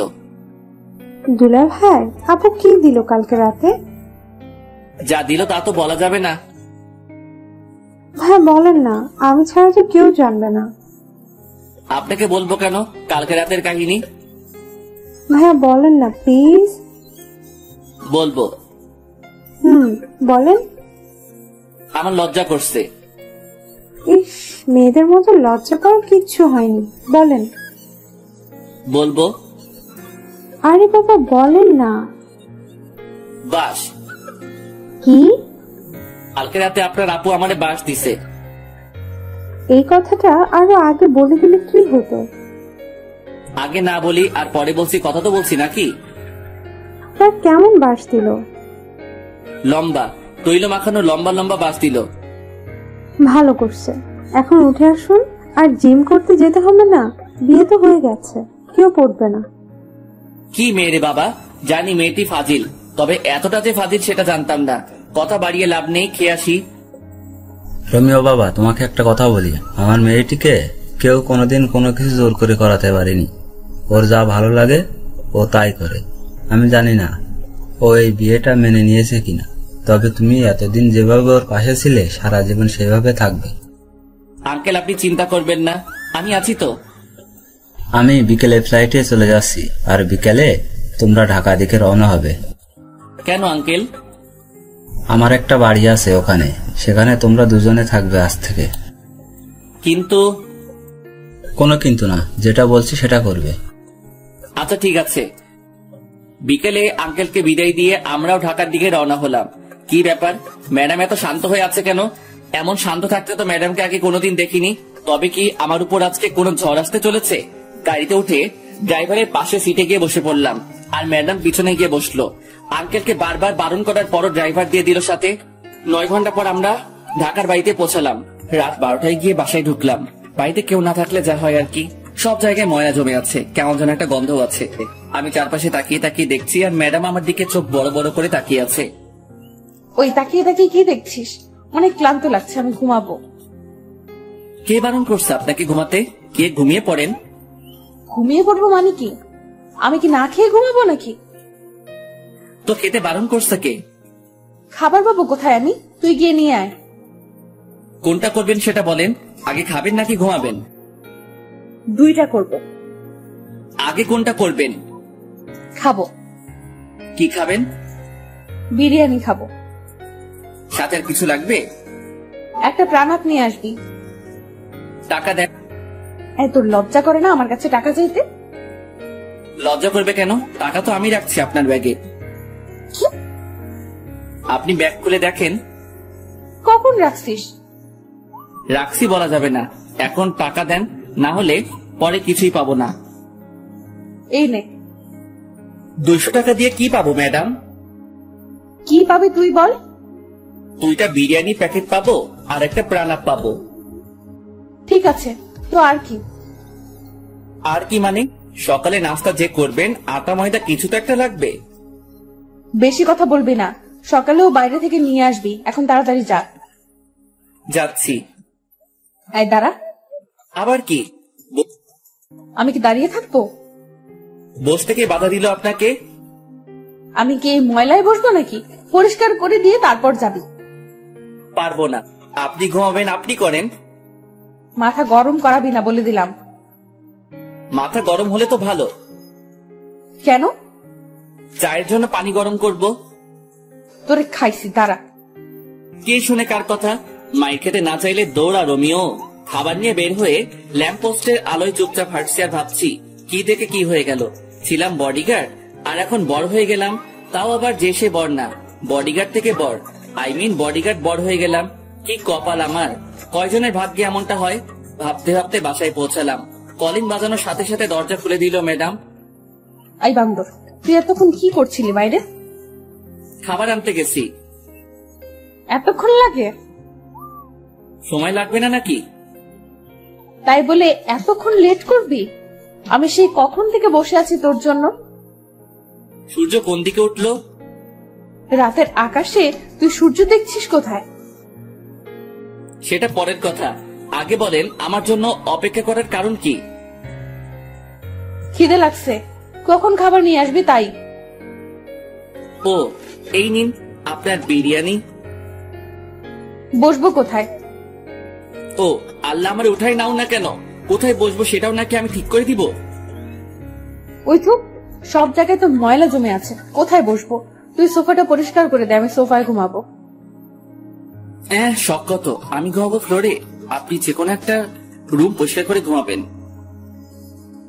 ওই আমি তোর ম্যাডাম, আমি যা বলবো তুই তাই করবি।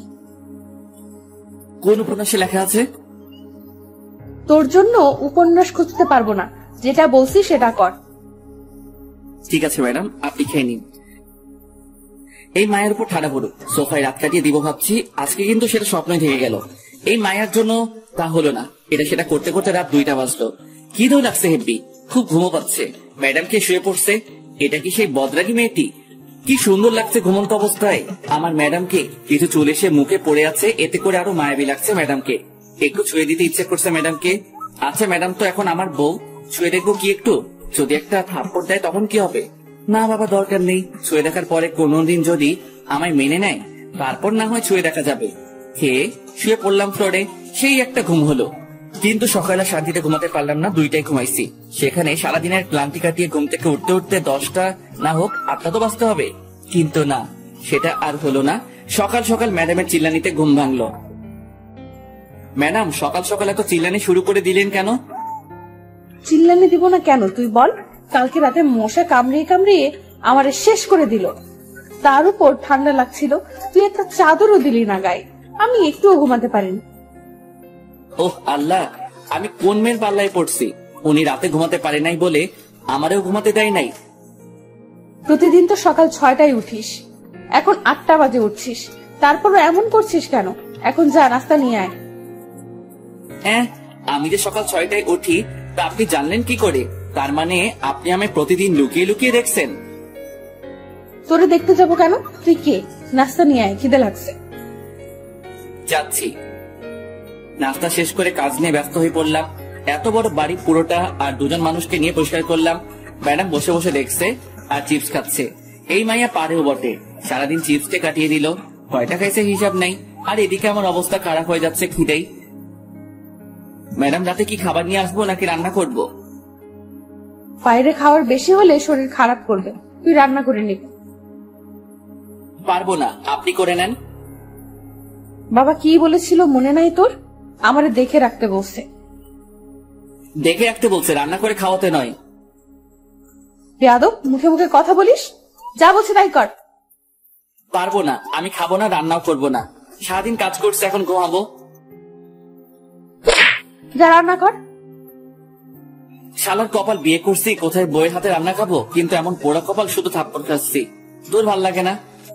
প্রথমে ভাবলাম রান্না করব না, পরে ভাবলাম রান্না না করলে তো মেয়েটি খাবে না। দুপুরে কাজে ব্যস্ত ছিলাম বলে রান্নাও করতে হয়নি, বাইরে থেকে কিছু নিয়ে আসতেও হয়নি। সকালে চিপস আনতে বলছে, ওগুলো খেয়েছে সারাদিন বাচ্চাদের মতো বসে বসে। যা পারি কিছু একটা রান্না করি, কিছু একটা তো খাওয়া হবে। রান্না শেষ করে ম্যাডামকে খেতে রাখতে গিয়ে দেখলাম গান শুনছে মোবাইলে ইয়ারফোন লাগিয়ে। সেটা ওনার বিভিন্ন অঙ্গভঙ্গির মাধ্যমে বোঝা যাচ্ছে। ম্যাডাম, ও ম্যাডাম। ওই কি হয়েছে, চিল্লাস কেন? খেতে আসেন। খাবো না, তোর খাবার তুই খা গিয়ে। না খাইলে আমার কি? রান্না করছি, খেলে খাবে, না খেলে নাই, আমার কি? আমি খাওয়া শুরু করার পরে ম্যাডাম এসে বসে পড়লো। আমি শুধু খাচ্ছি, ম্যাডাম যে আসছে সেটা আমি জানি না, এমন ভাব করছি।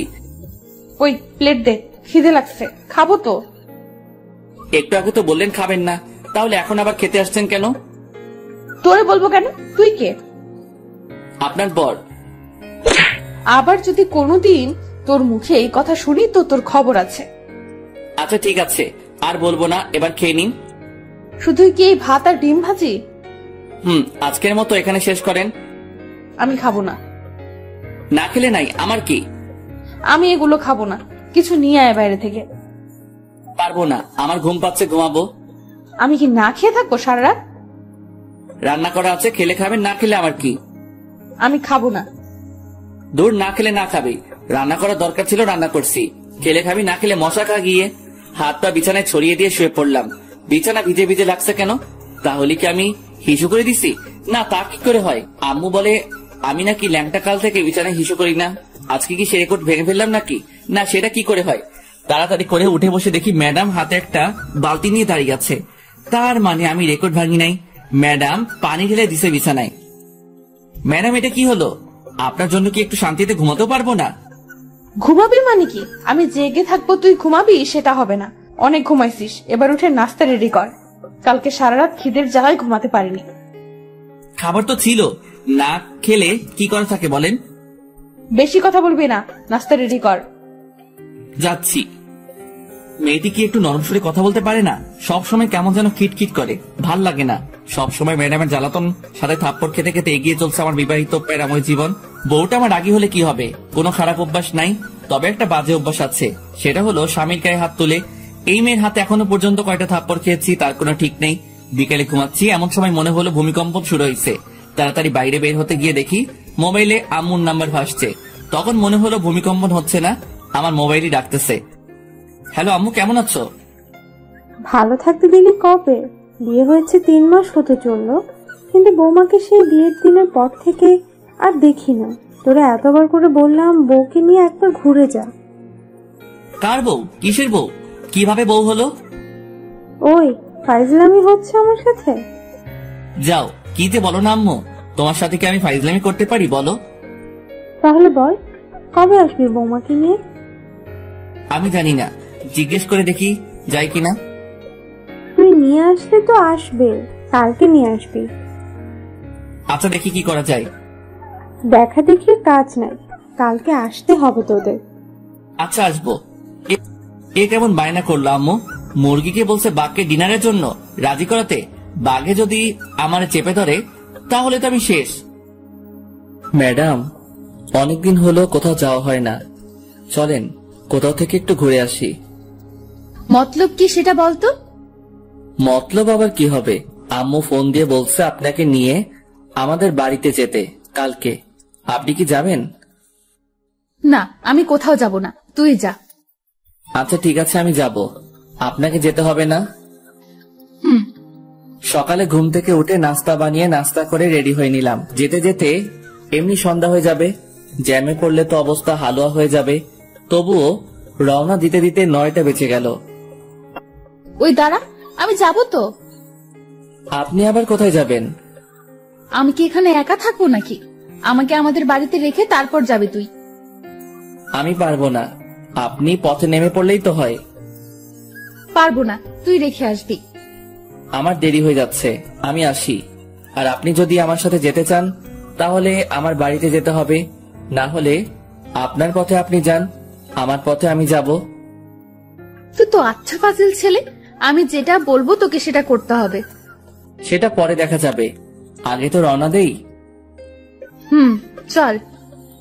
বাস চলছে নিজের আপন গতিতে, আমরাও এগিয়ে যাচ্ছি বাড়ির দিকে। বডিগার্ডের কাজ পাওয়ার পর আর বাড়িতে যাওয়া হয়নি। আজ অনেকদিন পর যাচ্ছি। ম্যাডাম বসে আছে আমার পাশের সিটে আর চিপস খাচ্ছে। মেয়েটি কি কিছু পারে না চিপস খাওয়া ছাড়া? অনেকক্ষণ পর ম্যাডাম আমার কাঁধে মাথা রেখে ঘুমাচ্ছে। অনেকক্ষণ চিন্তা করে দেখলাম এখন ঘুমাচ্ছে, পরে যখন ঘুম থেকে উঠে দেখবে আমার কাঁধে মাথা রেখে শুয়ে আছে, তখন দেখে যদি থাপ্পড় লাগিয়ে দেয় তাহলে বাসের মধ্যে যা একটু সম্মান আছে সেটাও খেয়ে ফেলবে। তার থেকে বরং জাগিয়ে দেই। ম্যাডাম, ম্যাডাম উঠেন। কি হয়েছে? ব্যথা করছে হাতে। তো আমি কি করব? আপনার জন্য তো এমন হলো। আমি কি করছি? আপনি যদি আমার কাঁধে মাথা না রাখতেন তাহলে ব্যথাও হতো না। এই, তোর লজ্জা করে না? একটা মেয়ের মাথা কাঁধে রাখতে পারিস না? আমার কি ঠেকা পড়ছে যে আপনার মাথা আমার কাঁধে রাখবো? বেশি কথা বলিস কেন? চুপ থাকতে পারিস না? না, পারি না। আবার কথা বলিস মুখে মুখে। এই তালা দিলাম মুখে, আর কোনো কথা বলবো না। বাড়িতে আসতে আসতে 7টা বেজে গেল। পথে একটু কথাও হয়নি ম্যাডামের সাথে। কখন যে বাসার দরজায় এসে দাঁড়িয়েছি নিজেই জানি না। কি রে, কি ভাবছিস? ওহ আম্মু, তুমি? আমি হব নাকি ভূত হবে নাকি? না, তেমনটা না। আমার বৌমাকে নিয়ে আসছিস তো? তোমার বৌমা কোথায় পাবো? পিছনে দাঁড়িয়ে আছে যে, ওটাকে? ভূত মনে হয়, তাকিয়ে দেখো। কি, তুই আমার বৌমাকে ভূত বললি? তোর আজকে খাওয়া বন্ধ। খাওয়ার এত শখ নাই, তুমি তোমার বৌমাকে নিয়ে খাওয়াও। আসো মা, ভিতরে আসো। এটা কি হলো? ম্যাডাম তো চলে এলো। মাইয়া জাতি বড় অদ্ভুত জাতি। সকালে কত ভেজাল করলো এই মাইয়া এখানে আসবে না বলে, আর এখন কত সহজে আম্মুর সাথে হাসি খুশি চললো। মনে হচ্ছে না মেয়েটি রাগী বদমেজাজি। রোমিও, খেতে আয়। খাবো না, তুমি খাও তোমার বৌমাকে নিয়ে। রোমিও, আয় বাবা, অনেকদিন হলো একসাথে বসে খাওয়া হয়নি। না না, খাবো না, তোমাদের বৌমা আসছে, ওরে নিয়ে খাও। ওই, বেশি বাড়াবাড়ি করবি তো খাওয়ার পাবি না। এই না, তা কি করে হয় আম্মু? তা যদি না হয় তাহলে খেতে আয়। আসছি, হাফ মিনিট দাঁড়াও। দাঁড়ানোর সময় নাই, এই তো আসছি। বসে পড়। এত আয়োজন কখন করলে আম্মু? আমার বৌমা আসবে আর আমি কিছুই রান্না করব না নাকি? আমার জন্য তো কোনোদিন এত কিছু করনি, আজ বৌমা আসছে বলে এত কিছু। আবার যদি শুনি আমার বৌমাকে নিয়ে কোনো কথা বলিস তাহলে তোর কপালে কিছুই জুটবে না। এবার বল কি করবি? কিছুই বলবো না আর, এই চুপ করলাম। বাপরে বাপ, এ কেমন বিচার! আম্মু দেখছি ম্যাডামের দিকে ঝুঁকে পড়ছে। এই মায়া কি কোনো জাদু জানে নাকি? যদি এমন জাদু আমি জানতাম তাহলে কবে ম্যাডামকে টুকু বউকে পটিয়ে নিতাম। খাওয়া শেষ করে বাইরে গিয়ে একটু ঘোরাঘুরি করে বাসায় এসে ফ্রেশ হয়ে আমার রুমে ঘুমাতে গেলাম। রুমে ঢুকে দেখি ম্যাডাম বসে আছে বিছানায়। অনেক ক্লান্ত লাগছে, তাই কোনো কথা না বলে বালিশ নিয়ে নিচে শুয়ে পড়লাম। চোখ বন্ধ করার সাথে সাথে বুকের উপর ভারী ভারী লাগছে, সাথে গলা চেপে ধরছে মনে হলো কেউ। চোখ খুলে দেখি ম্যাডাম। আরে আরে কি করছেন? ছাড়ুন বলছি। ছাড়বো না। কি বলা হচ্ছে শুনি? কি বলছি? মনে করে দেখ কি বলছিস। মনে পড়ছে না, মরে যাব তো। ছাড়ুন বলছি, ছাড়ুন। ছাড়বো না। কি বলছিস শুন? তোমার বৌমা আসছে, তোমার বৌমাকে নিয়ে খাওয়াও। এই, আমি তোরে বলছি না আমার বাড়িতে রেখে আসতে? আমিও বলছিলাম পারবো না। ছাড়ুন না ম্যাডাম, মরে যাব তো। ছাড়বো না। মরে যা, মরে গেলে তো আমি বাঁচি। আমি তো মরবো না। তাহলে আমি তোরে নিজের হাতে খুন করব। পারলে করেন, কে বারণ করছে? মারবো মারবো, সুযোগটা আগে আসুক তারপর। 2 দিন বাড়িতে কাটানোর পর আবার ঢাকায় ফিরে এলাম।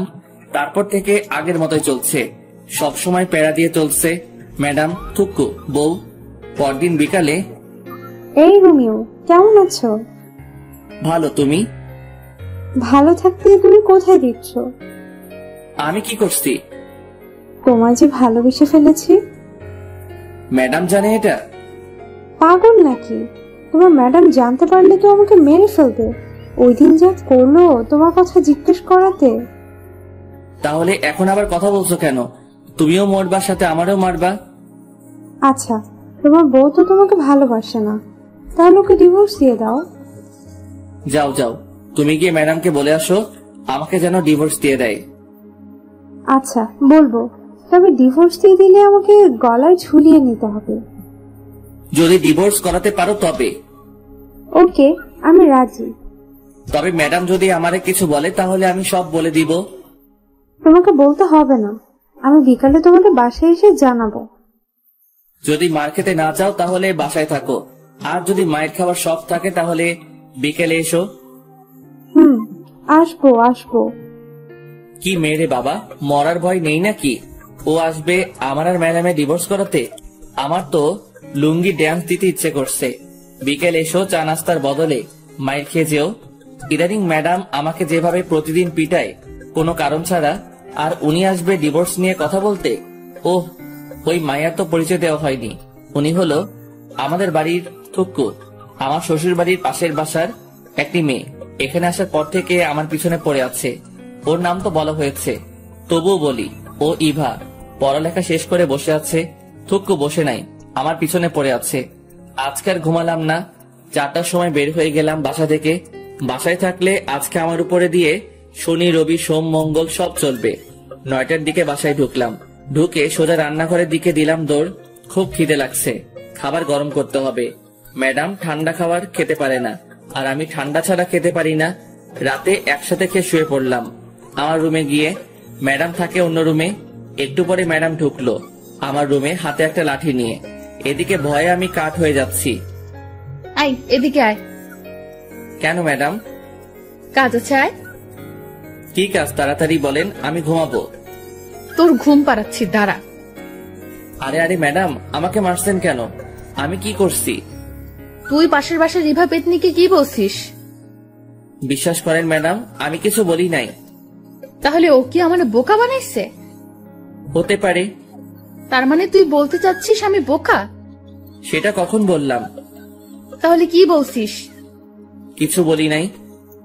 আবার মিথ্যা কথা বলছিস? তোরে তো আজকে শেষ করে দিব। আমি কিছু করি নাই তো ম্যাডাম, সব দোষ ওই ইভার। ইভা, তুই ওরে বলিস নাই? আমার ডিভোর্স দিয়ে ওরে বিয়ে করবি বলিস নাই? ম্যাডাম আমি এটা বলি নাই, ও আপনাকে মিথ্যা বলছে। তুই বলছিস, আমি লুকিয়ে লুকিয়ে সব শুনছি। কি? আপনি এমন কেন ম্যাডাম? লুকিয়ে লুকিয়ে অন্যের কথা শুনছেন, এটা ঠিক না। তুই আমারে কোনটা ঠিক আর কোনটা ঠিক না সেটা শিখাইতে আসবি না, আমি সব জানি। জানলে ভালো। এখন আমি ঘুমাবো, অনেক মাইর খাইছি। কি তুই ঘুমাবি? হুম। তোরে আমি ঘুমাতে দিব না। তোর কাজ হলো আজকে সারা রাত আমাকে পাহারা দেওয়া। পারবো না। না পারলে আবার শুরু করব, তখন বুঝবি। আবার শুরু করার দরকার নেই, আমি রাজি। চল। হুম। বাইরে না, রুমের ভেতর এসে পাহারা দিবি। ভিতরে কেন? বাইরে থেকে দিলে কি হবে? যেটা বলছি সেটা কর। ঘুমে মাথাটা কেমন করছে, আর এই মাইয়া দাঁত বের করে হাসছে। ইচ্ছে করছে ঘুষি মেরে দাঁত ভেঙে দেই।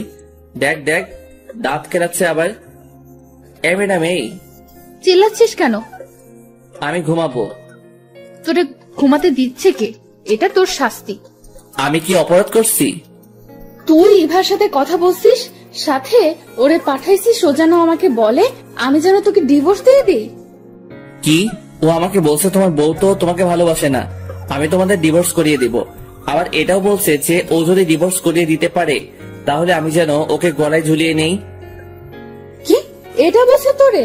আর তুইও রাজি হয়ে গেছিস? রাজি হয়নি তো, শুধু বলছি পারলে ডিভোর্স করাও। তবে রে হারামি, আজ তোর একদিন কি আমার যতদিন লাগে লাগুক, তোর শেষ করে ফেলবো। চিচি, বরকে কেউ এভাবে মারে? এত শক্তি আসলো কিভাবে? উফ কি ব্যথা! এত মেরেও যদি ঘুমাতে দিত তাহলে ভালো হতো, কিন্তু মহারানী সেটা করলো না। উল্টা সারা রাত নিজেও ঘুমায়নি, আমাকেও ঘুমাতে দেয় নাই। ভোর 5টার দিকে ঘুমিয়ে পড়লাম। ঘুম থেকে উঠে দেখি ম্যাডাম নেই। সারা বাড়ি খুঁজেও যখন পেলাম না, তখন ছাদে গিয়ে দেখি ইবার সাথে লাগছে। মাথায় ঢুকছে না আমাকে নিয়ে এত ঝগড়া করছে কেন। আমাকে ম্যাডাম নিজে তো স্বামী মানতে চায় না, তাহলে কি দরকার ইবার সাথে ঝগড়া করার আমাকে নিয়ে? রোমিও, তুমি কি বলছো? এই পেত্নিটা কে? কি আমি পেতনি? তোর 14 গোষ্ঠী পেতনি। তোরে যদি আর একদিন দেখি আমার বরের দিকে নজর দিতে, তাহলে তোর চোখ তুলে ফেলবো। আমিও শেষবারের মতো বলছি, ওরা ডিভোর্স দিয়ে দাও। আমি কেন আমার বরকে ডিভোর্স দিব? কারণ আমি রোমিওকে ভালোবাসি। তোর ভালোবাসা বের করছি, দাঁড়া, এখনো সময় আছে, ওর পিছু ছেড়ে দে। এবার কি হচ্ছে এসব? তুমি কেন আমাদের ডিভোর্স করতে চাচ্ছ? আমি কি কোনোদিন বলছি তোমাকে ভালোবাসি? শুধু শুধু কেন অশান্তি করছো? ডিভোর্স দেওয়া না দেওয়া সেটা আমাদের দুজনের ব্যাপার। আশা করি আমাদের মাঝে তুই ঢুকতে আসবে না। আর তুই এখানে কেন এসেছিস? চল ভেতরে চল, তো ব্যবস্থা করছি। টেনে ভিতরে নিয়ে গেল, রুমে ঢুকিয়ে দরজা বন্ধ করে দিল বাইরে থেকে। খিদের জ্বালায় বাঁচি না। ম্যাডাম ছেড়ে দিন না আমাকে, নাস্তা রেডি করবো, খিদে লাগছে। ছাড়াছাড়ির কোনো কথা নাই, তুই আজ থেকে এই রুমে বন্ধ থাকবি। নাস্তা বানাবে কে? আমি বানাবো। রান্না করবে কে? আমি করব। ঝাড়ু দিবে কে? আমি দিব। কাপড় কাচবে কে? আমি। ইস, ঢং দেখে বাঁচি না। পারেন তো শুধু শার্ট প্যান্ট পরতে, আর আমারে ধোলাই করতে। কি কি বললি তুই? তোর খাওয়া বন্ধ আজ থেকে। ইয়াক থু, আপনি রান্না করতে পারেন নাকি যে আপনার রান্না খাবো? তোরে আমি মেরে ফেলবো। না মেরে ইভাকে দিয়ে দিন। আবার সেই ভাত? তোর মুখে কি আর কোনো নাম নেই? আছে তো। কে সে? আনন। তবে রে, তোর খাওয়া বন্ধ বলছি, বন্ধ। খাবো না। এসব কি হচ্ছে? কিছুই তো মাথা 16 GB মেমোরিতে ঢুকতেছে না। ম্যাডাম কি আমার উপর দুর্বল হয়ে পড়ছে? এটা কি করে সম্ভব? আমি কোথায় আর ম্যাডাম কোথায়? ম্যাডাম কি আমাকে ভালোবেসে ফেলেছে নাকি? যদি ভালো না বাসে তাহলে ইবার সাথে ঝগড়া কেন করছে আমাকে নিয়ে? তবে কি ম্যাডাম আমাকে ভালোবাসে? ম্যাডামের কোনো সারা শব্দ নেই। ম্যাডাম কি করছে দেখা দরকার, কিন্তু কিভাবে দেখবো? ম্যাডাম তো বাইরে থেকে দরজা বন্ধ করে দিছে। কি করা যায়? পাইছি, জানালা দিয়ে বের হব, কিন্তু কিভাবে? অবশেষে অনেক কষ্টের পর জানালা দিয়ে বের হয়ে ছাদে পৌঁছালাম। এবার দেখার পালা ম্যাডাম কি করে। চুপি চুপি এসে সোফার পিছনে লুকিয়ে পড়লাম। ম্যাডামকে কোথাও দেখছি না। একটু পরে দরজা খুলে বাসায় ঢুকলো, হাতে কয়েকটা প্যাকেট নিয়ে। তারপর গিয়ে ফ্রেশ হয়ে এসে প্লেট নিয়ে আমাকে যে রুমে বন্ধ করে রাখছে সেই রুমে দরজায় গিয়ে বসে খাবার বের করছে। এইদিকে আমার অবস্থা খারাপ হয়ে যাচ্ছে খিদায়। চোখের সামনে গরম গরম বিরিয়ানি দেখে খিদের পরিমাণ আরো 3 গুণ বেড়ে গেল। 2টা প্লেটে বিরিয়ানি বেড়ে রাখছে। রোমিও, চুপ করে আছি। আয় রোমিও, খেতে আয়। এখনো চুপ? ওই আসবি নাকি মাইর খাবি? কোনো সারা শব্দ না পেয়ে রুমে ঢুকলো ম্যাডাম, আর আমি এই সুযোগে একটা প্লেট নিয়ে ডাইনিং টেবিলের নিচে বসে পড়লাম। ওইদিকে ম্যাডাম আমাকে খুঁজে খুঁজে হয়রান হয়ে যাচ্ছে। আমি খাবার তালে আছি। আয় বিড়াল, বের হয়ে আয়। ম্যাডাম আপনি কখন আসছেন? জানালা কেটে পালিয়ে এসে বসে বসে খাচ্ছিস? এই তুই না বসিস আমি রান্না করতে পারি না, তাহলে খাচ্ছিস কেন? আপনার রান্না হলে খেতাম না। কি, এটা আমার রান্না না? কি চিটিং মাইরি, বাইরে থেকে খাবার নিয়ে এসে নিজের নাম দিচ্ছেন। আমি বাইরে থেকে খাবার নিয়ে আসছি, কে বসে তোকে? আমি দেখছি। তবে রে বান্দর পোলা। ম্যাডাম এটা কি হলো? কি হয়েছে? আপনার নজর খারাপ হয়ে যাচ্ছে ম্যাডাম। কি কি করছি আমি যে আমার নজর খারাপ হয়ে গেল? একটু আগে যেটা করলেন এটা কি ঠিক করছেন? তুই আজ থেকে আমার সাথে কথা বলবি না। অন্য মেয়েদের সাথে টাঙ্কি মারতে পারিস, তখন কিছু হয় না, আর এখন আমি তোকে একটা কিস দেওয়ায় বলছি আমার নজর খারাপ? কোনোদিনও তোর সাথে কথা বলবো না, তুইও কথা বলতে আসবি না। বলবো না? আপনি কোন দিন কি আমাকে স্বামী সম্মান দিছেন? দেন নাই। কথায় কথায় থাপ্পড় মারতেন, এটা করতেন সেটা করতেন, কথায় কথায় অপমান করতেন। আমি কোনোদিন আপনার কোনো কিছুতে বাধা দেই নাই, আপনিও আমার কোনো কিছুতে বাধা দিবেন না। আজ থেকে আপনার মতো আপনি থাকবেন আর আমার মতো আমি। এটা কি হলো? যা হওয়ার হয়েছে, এত কিছু ভাবার সময় নাই। পেট ভরে গেছে, এখন একটু পাসপোর্ট অফিস থেকে আসি। পাসপোর্ট রেডি হয়ে গেছে, মেসেজ আসছে, ওটা নিয়ে আসি। প্রায় 1 মাস হতে চললো, ম্যাডাম আর আমার কোনো কথা হয় না। দুজনে বাইরে গিয়ে খাবার নিয়ে এসে তারপর নিজেদের রুমে গিয়ে খাই। ম্যাডামের দিকে তাকালে বোঝা যায় ম্যাডাম এখন রাত জাগে। চোখের নিচে কালি জমে গেছে, অগোছালো হয়ে গেছে। আগের মতো জিন্স শার্ট পরে না, সালোয়ার কামিজ এসব পরে। আগের থেকে অনেক সুন্দর লাগে ম্যাডামকে, তবে শাড়ি পরলে আরো সুন্দর লাগতো। বাংলার মেয়েদের শাড়ি ছাড়া মানায় না। ভাবছি একটা ট্রিট দিব ম্যাডামকে। ভিসা, পাসপোর্ট সবকিছু রেডি হয়ে গেছে। সৌদি চলে যাব, আমার বেস্ট ফ্রেন্ড ওখানে থাকে, ও সব ব্যবস্থা করছে। ম্যাডাম, কি শপিং করতে যাবেন নাকি? যাব না। আর কিন্তু সুযোগ পাবেন না। আবার বলছি, শপিং করতে যাবেন? যাব, নিয়ে চল। চলুন। যাক, যেতে রাজি হয়েছে। দুজনে একসাথে বের হলাম। রিক্সার জন্য দাঁড়িয়ে আছি, এমন সময় দেখি ইভা আসছে। ইভা যদি কিছু বলে এখন, তাহলে আমার আর রক্ষা নাই। এই জান, শোনো না, রাতে ফোন দিলে ছাদে এসো, দুজনে একসাথে চাপে। যেখানে বাঘের ভয় সেখানে সন্ধ্যা হয়। কি দরকার ছিল এটা বলার? ফাজিল মাইয়া, লুচ্চা মাইয়া, কি মজা পাই বুঝি না এমন করে। ম্যাডাম, শপিং করতে যাবেন না? দাঁড়া, তোর শপিং বের করছি। তোর ইভাকে শপিং করিয়ে দে, যা। আজ থেকে তোর সাথে আমার কোনো সম্পর্ক নাই। তুই লুকিয়ে লুকিয়ে অন্য মেয়ের সাথে কথা বলিস। ম্যাডাম, আমার কোনো সম্পর্ক নাই কারোর সাথে। ইভা তো অনেক আগে থেকে আমার পিছনে লেগে আছে, সেটা আপনি জানেন। অবশ্যই তোর সাথে ওর সম্পর্ক আছে, না হলে তোরে জান বলে ডাকলো কেন? আমাকে ফাঁসানোর জন্য এটা বলছে। আমি এত কিছু শুনতে চাই না। তোর সাথে সম্পর্ক আছে ওর, না হলে তোরে জান ডাকলো কেন? তুই কোনো কথা বলবি না। হন হন করে বাসায় চলে গেল। ট্রিট আর দেওয়া হলো না। এই ইভার জন্য এত কিছু হলো। কি দরকার আমাকে জান বলে ডাকার? বিয়ের এতদিন পর বউকে তো ম্যাডামকে শপিং করে দিতে চাইছিলাম, সেটা হলো না এই ইভাটার জন্য। বাড়িতে গিয়ে দেখি ম্যাডাম দরজা বন্ধ করে বসে আছে। ভিতর থেকে ফুপানো শব্দ আসছে। শুধু শুধু ইভার জন্য আজকে ম্যাডাম কাঁদছে। শালার মাইয়া, তোর জন্য আমার লক্ষ্মী বউটা কাঁদছে। ইচ্ছে করছে ইভা মায়াটারে মেরে নাক ভেঙে দেই। ম্যাডাম, খেতে আসুন। খাবো না, তুই খা তোর ইভাকে নিয়ে। ম্যাডাম, বিশ্বাস করেন ওই মাইয়া এটা আপনাকে রাগানোর জন্য বলছে, আমি শিওর। তোরে আমি বিশ্বাস করি না। আমি যে ভালো না সেটা আমি জানি। এবার খেতে আসুন। খাবো না বলছি, খাবো না। আবার যদি খেতে ডাকিস তাহলে তোর খবর আছে। আচ্ছা ঠিক আছে, ডাকবো না। তবে আন্টি ফোন নিয়ে যেতে বলছে, যাবেন নাকি? সেটা দেখা যাবে, তুই কোনো কথা বলবি না। আমার এত ঠেকা পড়ে নাই আপনার সাথে কথা বলতে।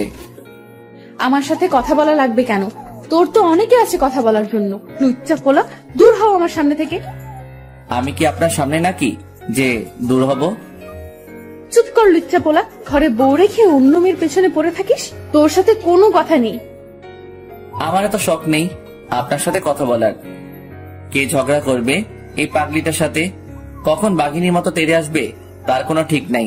চিড়িয়াখানায় আছে তোকো, রুমে আছে, ওখানে ঠিক আছে।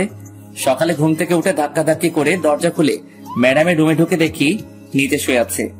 একটা মেয়ের রুম মনে হচ্ছে না, বিছানা বালিশ সব ছড়িয়ে ছিটিয়ে আছে পুরো রুমে।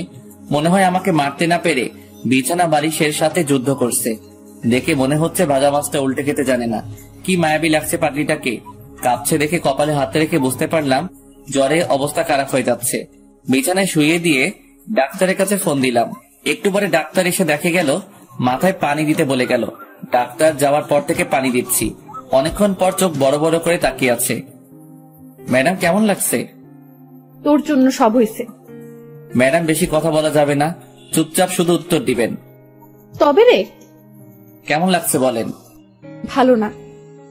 মাথাটা মুছে নিন, আমি নাস্তা রেডি করে আনি। খাবো না। দেখা যাবে। ম্যাডাম হাঁ করুন। আমি খেতে পারবো, তোর কষ্ট হবে না। তাহলে খেয়ে নিন, আমি মেডিসিন নিয়ে আসি। আমি মেডিসিন নিব না। নিতে তো হবে, না হলে সুস্থ হবেন কি করে? সুস্থ হওয়া লাগবে না, তোর জন্য তো আমার এই অবস্থা। বেশি দিন সহ্য করতে হবে না, চলে যাব। কি বললি আবার বলতো, শুনতে পাইনি। না ম্যাডাম কিছু না, একটু একটু করে সুস্থ হচ্ছে ম্যাডাম। 2 দিন পর রাতে আবার জ্বর আসে ম্যাডামের। সারা রাত মাথায় পানি দিয়ে সকালে নাস্তা রেডি করে নিয়ে গেলাম, খাইয়ে দিতে চাইলাম, কিন্তু ম্যাডাম আমার হাতে খাবে না। নিজেই কাপা কাপা হাতে খেলো। কত স্বপ্ন ছিল বউটা নিজের হাতে আমাকে খাইয়ে দিবে, আমিও নিজের হাতে বউকে খাইয়ে দিব। রাতে বউ আমার বুকে মাথা রেখে ঘুমাবে। গভীর রাতে দুজনে একসাথে চন্দ্র বিলাস করব, এক মগে কফি খাবো, নদীর পাড়ে দাঁড়িয়ে দুজনে একসাথে গোধূলি বিকেল দেখব।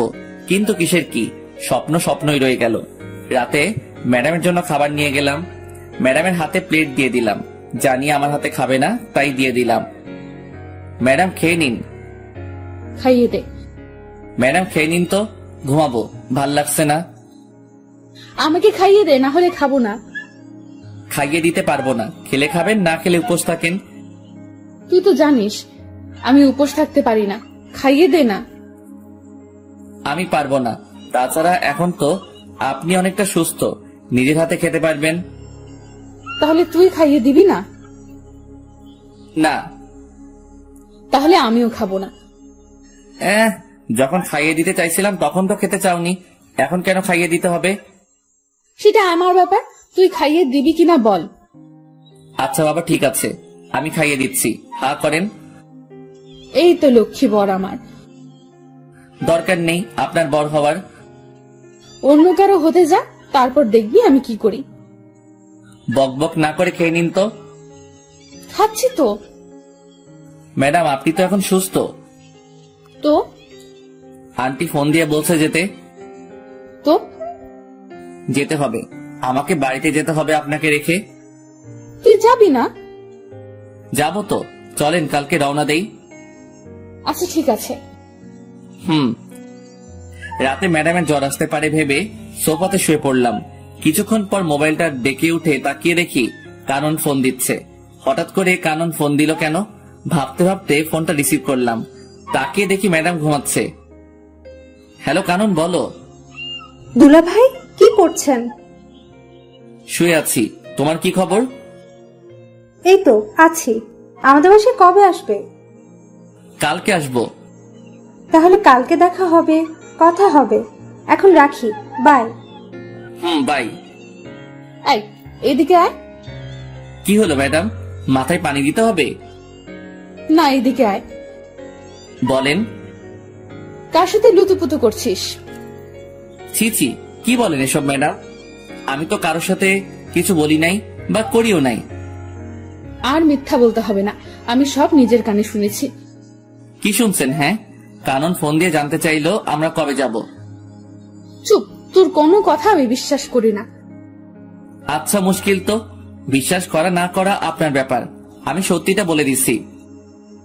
তুই কালকে আমাকে আমাদের বাড়িতে রেখে আসবি, থাকবো না তোর সাথে। আচ্ছা ঠিক আছে। সকালে ঘুম থেকে উঠে নাস্তা করে বেরিয়ে পড়লাম। সন্ধ্যায় গিয়ে শ্বশুর বাড়িতে পৌঁছালাম। সবার সাথে আড্ডা দিয়ে নিজের বাড়ির দিকে রওনা হলাম। বাড়িতে গিয়ে কয়েকটা দিন আব্বু আম্মুর সাথে কাটাবো। কিছু বন্ধু আছে, ওদের সাথে কিছু সময় কাটাবো। কখন আবার দেখা হবে। রাতে কে শুয়ে পড়লাম। আব্বু আম্মুও জানে আমি যে চলে যাব, তবে ম্যাডামদের বাসার কেউ এখনো বিষয়টা জানে না। ভাবছি যেদিন ফ্লাইট সেদিন জানাবো।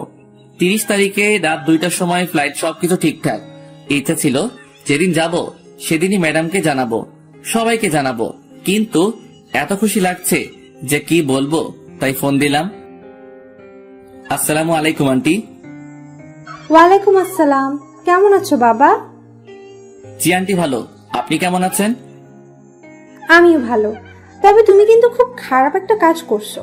ওদিন না থেকে চলে গেলে কেন? আন্টি বাড়িতে একটু কাজ ছিল। আন্টি যে কথা বলার জন্য ফোন দিছি তা হলো 30 তারিখে রাত 2টার সময় আমার ফ্লাইট। কি বলছো এসব? আজকে আমাকে জানাচ্ছ সবকিছু ঠিক করে? আগে জানাইনি তো কি হয়েছে, এখন তো জানতে পারছেন। ম্যাডাম জানে না, ওনাকে জানিয়ে দিয়েন। তার মানে আমরা কেউ জানি না? না আন্টি, কাউকে বলা হয়নি। যা, এটা কি হলো? লাইন কেটে দিল কেন? জানানোর প্রয়োজন ছিল, জানিয়ে দিয়েছি। আজ সেই কাঙ্ক্ষিত দিন। আজকে আমি উড়াল দিব আমার স্বপ্নের দেশ সৌদি। সবাইকে বিদায় জানিয়ে গাড়িতে উঠে বসলাম। সাথে 2 হৃদয় এন্ড অভি। রাত 11:30টায় সবকিছু শেষে বিমানের দিকে পা বাড়ালাম। ঠিক সেই সময় কেউ একজন পিছন থেকে আমার হাত টেনে ধরলো। তাকিয়ে দেখি আঙ্কেল। আঙ্কেল আপনি এখানে কেন? আমি এখানে কেন সেটা তুমি পরে জানতে পারবে, এখন আমার সাথে এসো। আঙ্কেল আমি কোথাও যেতে পারবো না, একটু পরে আমার ফ্লাইট। কোথাও যাওয়া হবে না তোমার। কি ভেবেছো তুমি আমাদের কিছু না জানিয়ে চলে যাবে? আমি তো আন্টিকে জানিয়েছি। সেটা জানাইছো জানি, তুমি কেন সৌদি যেতে চাও সেটা বলো। আঙ্কেল দেশে থাকতে ভালো লাগছে না। তাছাড়া আমার কোনো পড়ালেখাও নাই যে আমি কোনো চাকরি করব, তাই বিদেশে পাড়ি জমাচ্ছি। সেখানে আমার বন্ধুর সাথে একসাথে থাকবো। আমি তোমাকে কাজ দিব, এখন চলো। কিন্তু কোনো কিন্তু না। তোমার আন্টি জানালো তোমার ফ্লাইট রাত 2টায়। আমিও 10টার সময় দেশে এসেছি, তারপর তোমার জন্য বসে আছি এখানে। আমি তো কোন এয়ারপোর্ট দিয়ে যাবো সেটা বলিনি। চট্টগ্রাম আর ঢাকা, এই 2টার একটা দিয়ে তুমি যাবে আমি জানতাম, তাই চট্টগ্রাম এয়ারপোর্টে তোমার ছবি পাঠিয়ে দিয়েছি। ওখান দিয়ে তুমি যেতে পারবে না, তোমাকে আটকাবে। আর এখানে আমি বসে আছি। তাহলে কি আমার যাওয়া হবে না? না, হবে না। এখন তুমি আমার সাথে বাসায় যাবে। কিন্তু কোনো কথা শুনতে চাই না। অবশেষে আমি আমার শ্বশুরের বাসায় ম্যাডামের রুমের সামনে দাঁড়িয়ে। এখানে আসার পর থেকে শুনছি ম্যাডাম রুম থেকে বের হচ্ছে না, খাচ্ছে না, শুধু কেঁদে যাচ্ছে আর বলছে রোমিওকে এনে দাও। কয়েকবার ডাকার পরও ম্যাডাম দরজা খুলছে না। তারপর আর কি, আমার দানবের মতো দেহটা দিয়ে ধাক্কা দিয়ে দরজা খুলে দেখি ম্যাডাম ফ্লোরে বসে আছে, চোখ দুটো লাল হয়ে আছে। ম্যাডাম আসবো তাকিয়ে আছে, কোনো কথা বলছে না। ম্যাডাম কথা বলবেন নাকি চলে যাব? আরে ম্যাডাম কাঁদছেন কেন? আমি তো কোথাও যাইনি। কি করে ভাবলি আমি তোকে যেতে দেব? আমার কথা একবারও মনে পড়েনি? বল, আমাকে একা রেখে কেন চলে গেলি? কোথায় গেলাম? যেতে তো চাইছিলি, বল কেন এমন করলি? তোরে ছাড়া আমি থাকতাম কি করে বল? সেটা আমি কি করে বলবো? কি করে বলবি মানে? আমার বুকের বাপাসের জায়গা করে নিয়ে এখন বলছিস তুই কি করে বলবি? তুই জানিস না আমি তোরে ভালোবাসি? ম্যাডাম আপনার কিন্তু নজর খারাপ। হ্যাঁ, নজর খারাপ হয়েছে আমার। এমন একটা ছেলে চোখের সামনে থাকলে যে কোনো মেয়ের নজর খারাপ হবে। তাহলে এবার দোষ কি? তুই আবার ওই পেতনির নাম নিয়েছিস? তোরে আজকে কি আর করবেন? দেখ কি করি। ম্যাডাম সত্যি বলছি, আপনার নজর পুরো খারাপ হয়ে গেছে। আমি তোর ম্যাডাম না, তোর বউ, ঠিক আছে?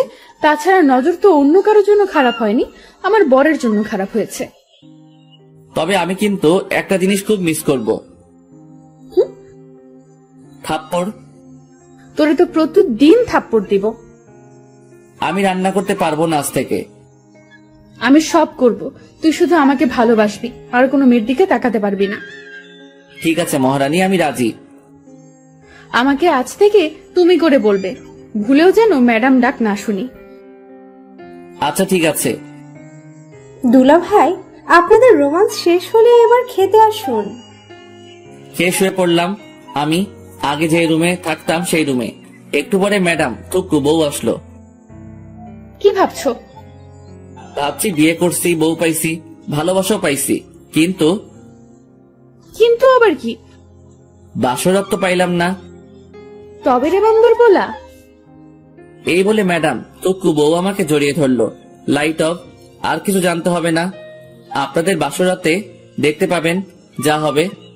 আচ্ছা মুশকিল তো, আপনাদের বলছি না লাইট অফ, এখনো এখানে কি? অনেক তো দেখলেন, যান এবার।